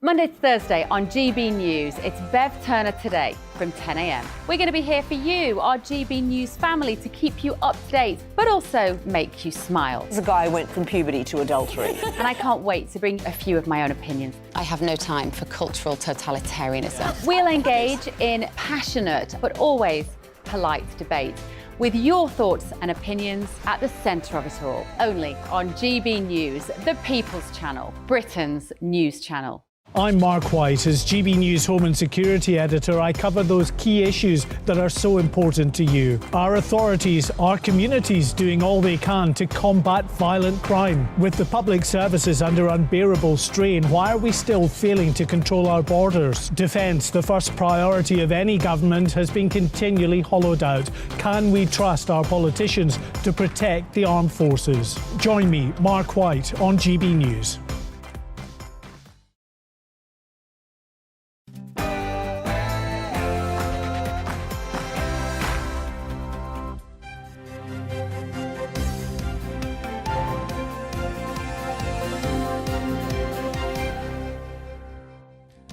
Prince Harry claims he was physically attacked by his brother William in a leaked extract from his new book, Spare. Good morning, it's 9:01. It's Thursday, the 5th of January. This is Breakfast on GB News with Isabel, Webster and Martin Daubney. Here's what's leading the news this morning. And as we just discussed there, in his new autobiography, Spare, Prince Harry says he was knocked to the floor by Prince William in London in 2019 during a physical row over his relationship with Meghan. What other damaging revelations can the royal family expect next? Elsewhere, in a major speech later today, Labour leader Sir Keir Starmer will promise a decade of national renewal if he wins the next general election. But the party will not be getting its big government chequebook out again.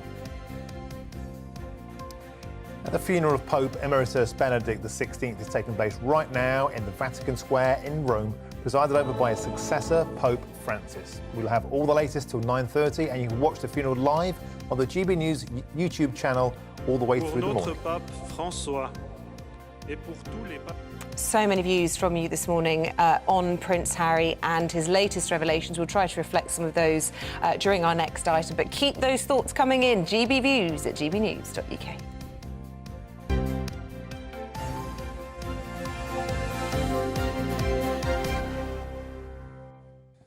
So to that top story this morning, both Buckingham Palace and Kensington Palace are refusing to comment after Prince Harry accused his brother William of physically attacking him during a row over his relationship with Meghan Markle. Well, excerpts of Harry's new autobiography, Spare, have been made public after a copy of the book was leaked to The Guardian. The Duke of Sussex is quoted as saying the confrontation took place in his London home in 2019 after William had called Meghan difficult, rude and abrasive. Harry went on to claim he was left with bruises and scratches on his back when his brother grabbed him by the neck and knocked him to the floor, breaking his necklace and a dog bowl. Well, joining us now, just zoomed in to be with us, is our royal reporter, Cameron Walker. Cameron, another day, another fresh nightmare for the palace. Yeah, lots of detail as well that's going into these two leaks from Prince Harry's new memoir, Spare. So let's take them each in turn. We've got this first one that's been leaked to The Guardian, where Prince Harry alleges that Prince William pushed him to the floor inside his home in Nottingham Cottage in the grounds of Kensington Palace during an altercation. He does go on to say that William apologised, but clearly a physical altercation, airing his dirty laundry perhaps in public, is not going to go down too well with the palace, particularly if Prince Harry claims during that ITV trailer for the promo interview that he's going to be doing on Sunday, where he says he wants his brother back, he wants his father back, he wants to reconcile with his family. Well, writing in such strong detail about fallouts he's had with his family perhaps isn't going to go down too well. And the next bombshell, I think this is the most unforgivable one, to be frank. The famous incident which Harry himself calls the biggest mistake of his life when he dressed as a Nazi to a fancy dress party.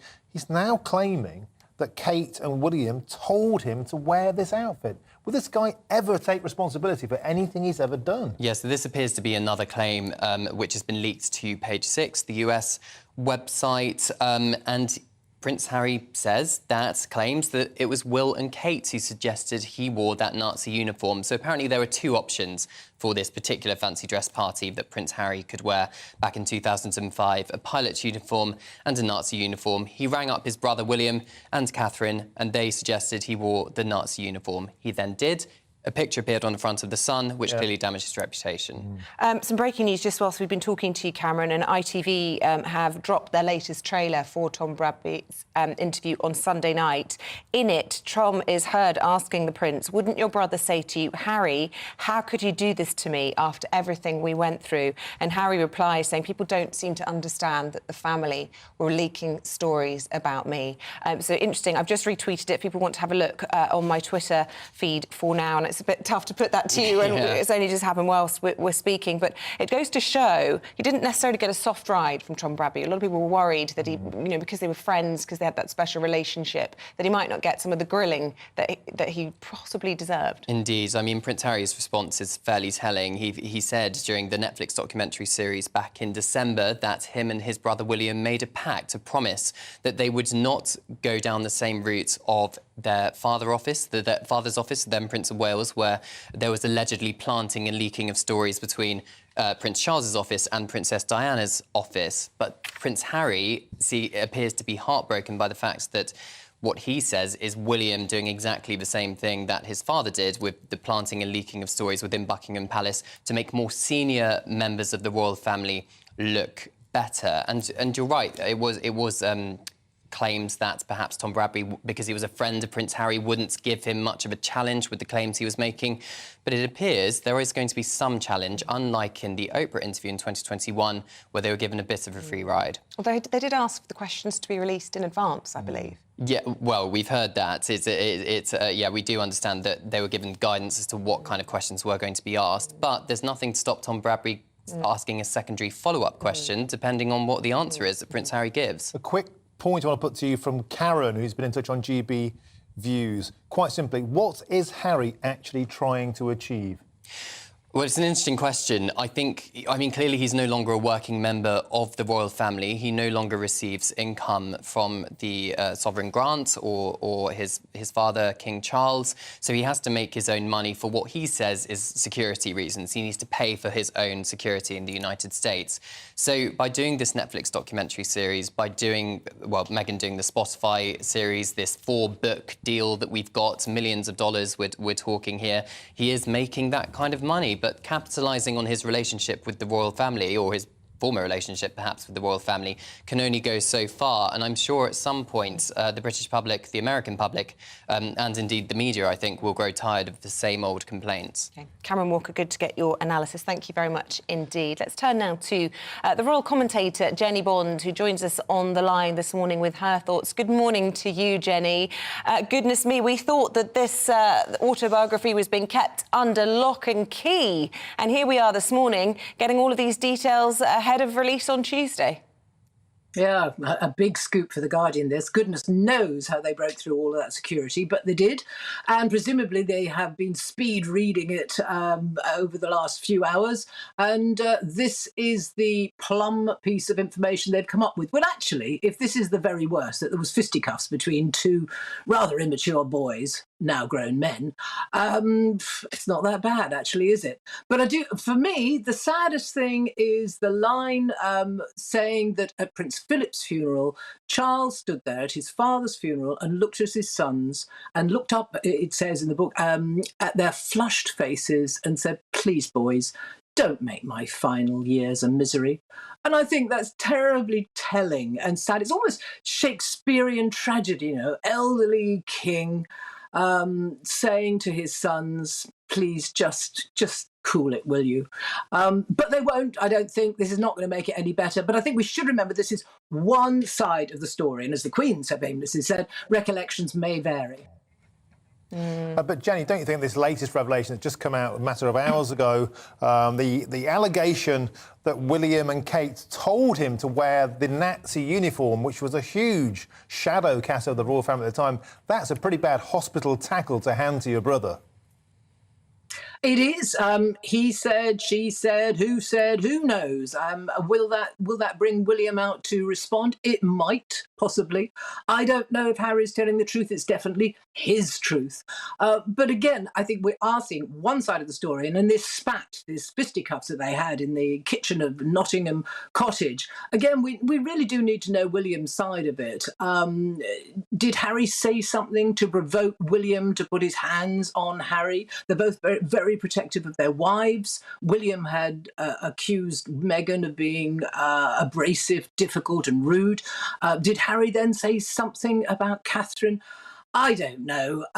It's all incredibly unsavoury. It's very immature, and it clearly isn't going to help towards the reconciliation which Harry has suggested he wants. That's the only positive thing that's come out so far, that Harry for the first time has said he does want his family back. Not the institution, but his family. It's a funny way of going about it. Yeah, I can't see it happening anytime soon. Anyway, Jenny Bond, thanks for joining us. Sure to be a busy few days for you. Thanks for being here today. Thank you. Right, let's take you back, shall we now, to the Vatican, where the funeral of Pope Emeritus Benedict XVI is underway. It is being led, the Mass, by his successor, Pope Francis, in St Peter's Square. Pope Benedict, as we know, died on New Year's Eve at the age of 95 and will be laid to rest at St Peter's Chapel alongside the late Pope John Paul II. Let's have a listen in, first of all, to that service in St Peter's Square.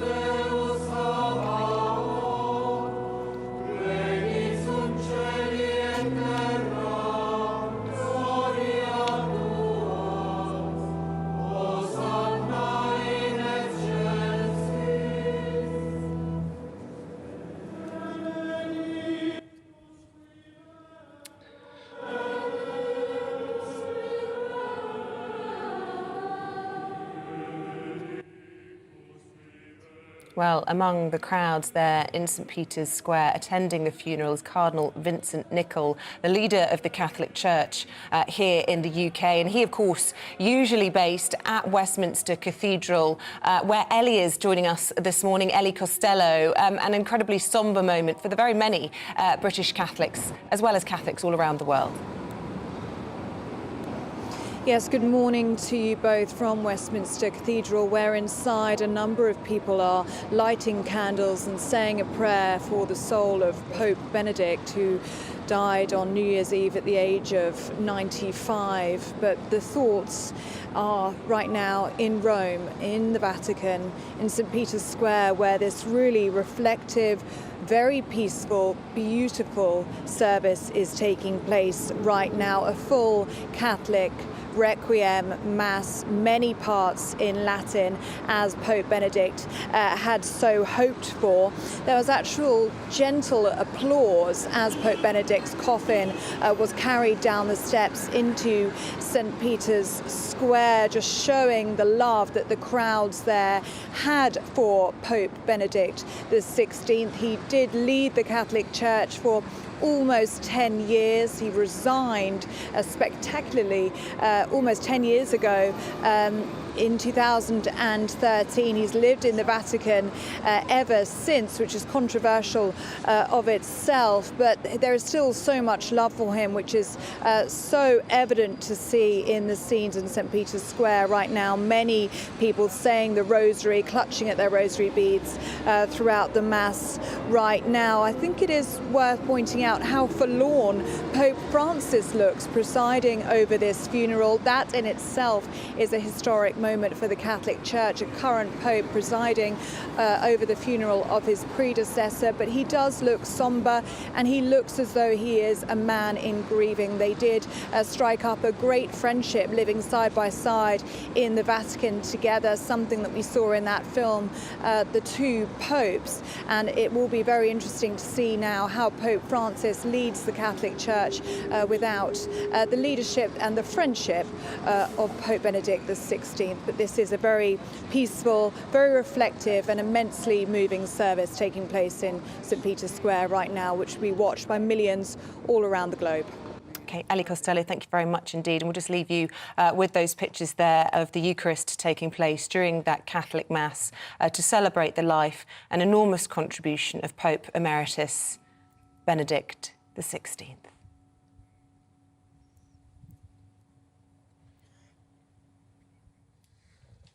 OK, back to domestic politics now. And in a major speech in the next hour, Labour leader Sir Keir Starmer will promise a decade of national renewal if they win the next general election. But the party will not be getting its big government chequebook out again. Yes, Labour's response comes after Rishi Sunak made his 5 promises on issues including NHS waiting lists, boosting the economy and migrant crossings in a keynote speech yesterday.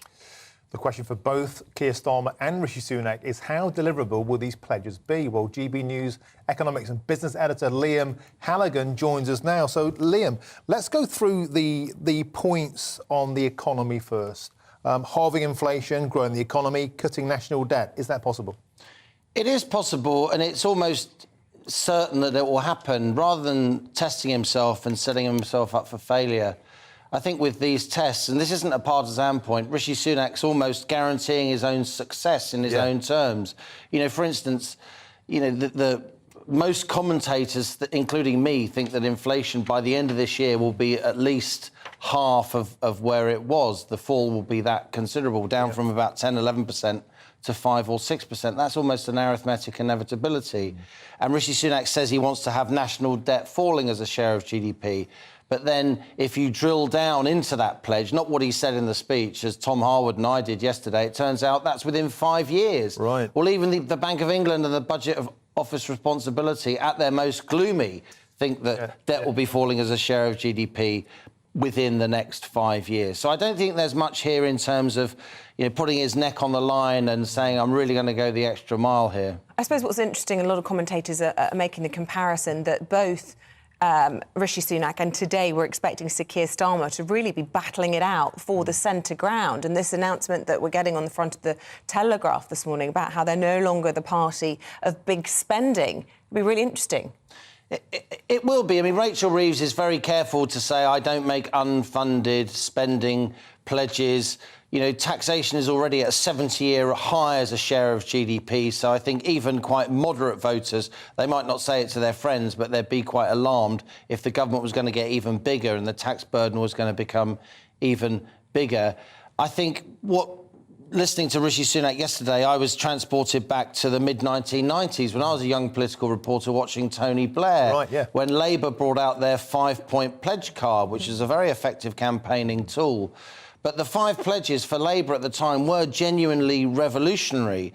I don't think the pledges that Rishi Sunak made yesterday are genuinely revolutionary at all. We want more innovation. Well, everyone wants more innovation. I was astonished, actually, as people come into the new year with all kinds of concerns about how they're going to pay their electricity bills, how's their kid going to find a house to live, let alone to buy a council house. There was nothing at all on housing and very little on energy prices in that speech yesterday. Yeah, there were lots of criticism that it was a bit tone deaf, weren't there? Yeah.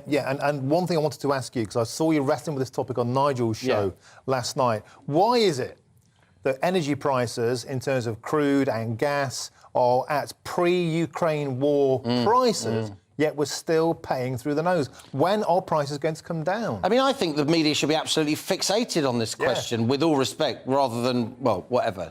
What do I know? But I think this is what people really care about.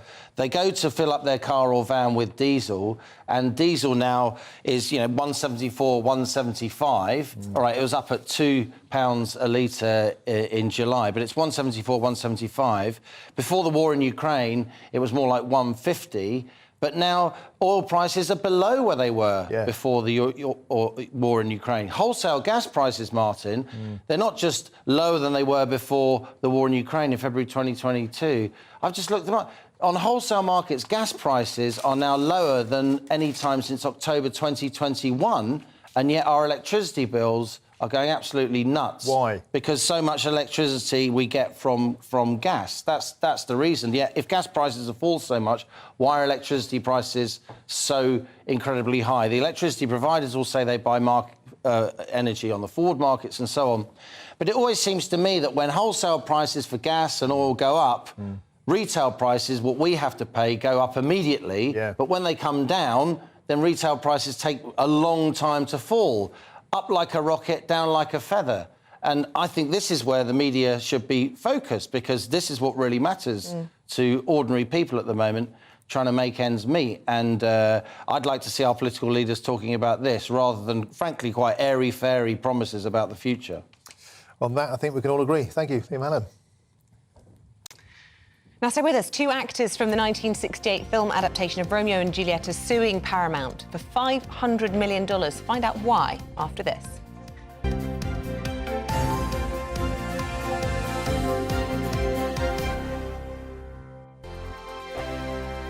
Monday to Thursday nights on GB News. At 6, it's Dubes & Co. 7 o'clock, Farage. At 8, join Mark Stein. And at 9, Dan Wootton Tonight, followed by Headliners. On TV, radio and online. This is GB News. Here on GB News Live, we'll be keeping you in the picture, finding out what's happening across the country and finding out why it matters to you. We'll have the facts fast with our team of reporters and specialist correspondents. Wherever it's happening, we'll be there from 12 noon on TV, radio and online. GB News, the People's Channel, Britain's news channel. We are GB News, the People's Channel. Why not take us home with you by visiting the GB News shop at gbnews.store. You'll find all the official merchandise, a really good present actually for yourself, your friends or your family. We ship across the UK mainland at no extra cost. GB News, the People's Channel. Join my show Farage, 7 p.m. till 8 p.m. Monday through Thursday, and there you will get opinion, analysis, debate, and I'll cover stories that nobody else dares to touch. You've been cancelled. Join the club. Oh my goodness, brilliant. And then for the last 15 minutes, talking pints. We're over a drink. We have a civilised conversation with someone. We very often disagree, but we do it in a grown-up way. Come and join me on Farage. Monday to Thursday on GB News, it's Bev Turner Today from 10 a.m. We're going to be here for you, our GB News family, to keep you up to date, but also make you smile. The guy went from puberty to adultery. And I can't wait to bring a few of my own opinions. I have no time for cultural totalitarianism. We'll engage in passionate, but always polite debate, with your thoughts and opinions at the centre of it all. Only on GB News, the People's Channel, Britain's news channel. Hi there, it's Stephen and Anne. At breakfast from 6 a.m, you'll always be caught up with everything you need to know, the latest headlines, opinions and debates. We'll bring you the good news and the bad, but most of all, we're here for you. Remember, send in your views and let us know what you would like us to talk about. That's because we're your news channel. And every morning at 6 a.m, it's breakfast on GB News. Join me every Sunday at 6 p.m. for Gloria Meets. In exclusive interviews, I'll be finding out who our politicians really are and what they really think. It's something that you would never want anyone to suffer. I didn't know what channels there were. I didn't think I'd be believed. I must have weighed about 7 stone and I'm 5'8". My instincts was to sort of cover this up. I mean, clearly that was a mistake. Join me every Sunday at 6 p.m. on GB News, the People's Channel, Britain's news channel. Hello, I'm Simon Evans. Join me on GB News for Headliners at 11 p.m, where I'll be joined by 2 of the country's top comedians as we take a look at tomorrow's newspapers tonight. If it's a big story, we'll be covering it, I guarantee, but we'll also have some fun along the way. That's GB News Headliners at 11 p.m. We won't put you to sleep, unlike some of the other paper review shows out there. So join us, 11 p.m, 7 nights a week.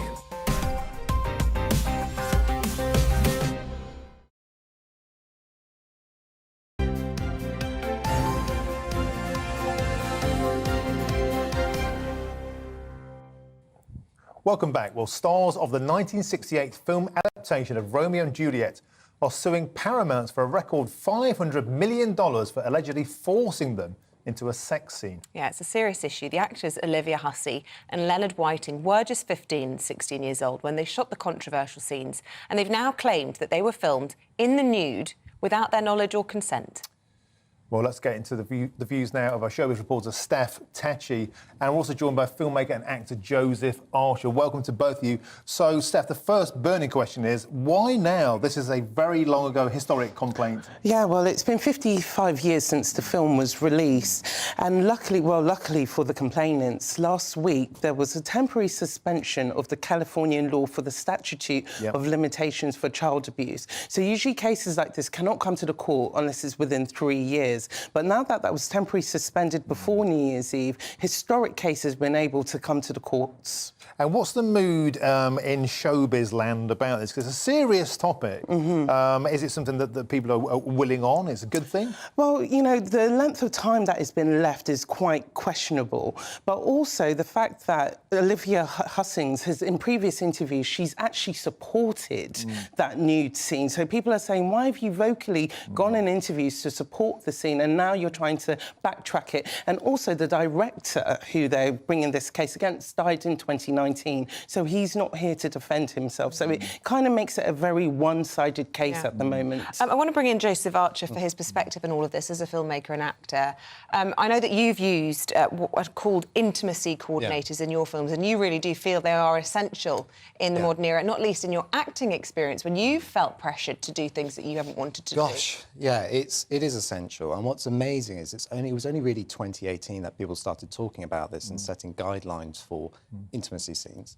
And yeah, so an intimacy coordinator is somebody that you bring in there to sort of undertake the choreography, make sure that the actor, the director, the producer, the agents are all tuned in with what's going on, and also that both actors are comfortable with what's going on, and that it's just talked through to make sure that they understand why it's in the story, necessary for the scene, why certain actions are necessary, just to make sure, and also to make sure that it is a closed set, to make sure that so the actors can do their best performance and be in the game.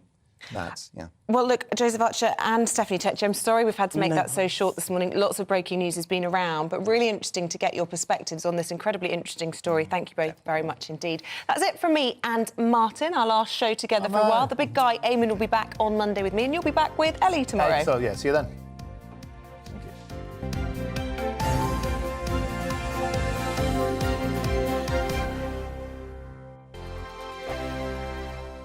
We are GB News, and we'd like to say thank you to each and every one of you for bringing us your conversations, for helping our great nation find its voice. We are here for you on radio, television, and online, across England, Scotland, Wales, and Northern Ireland. It's not the BBC, you actually get your facts right. We are proud to be GB News, the People's Channel, Britain's news channel.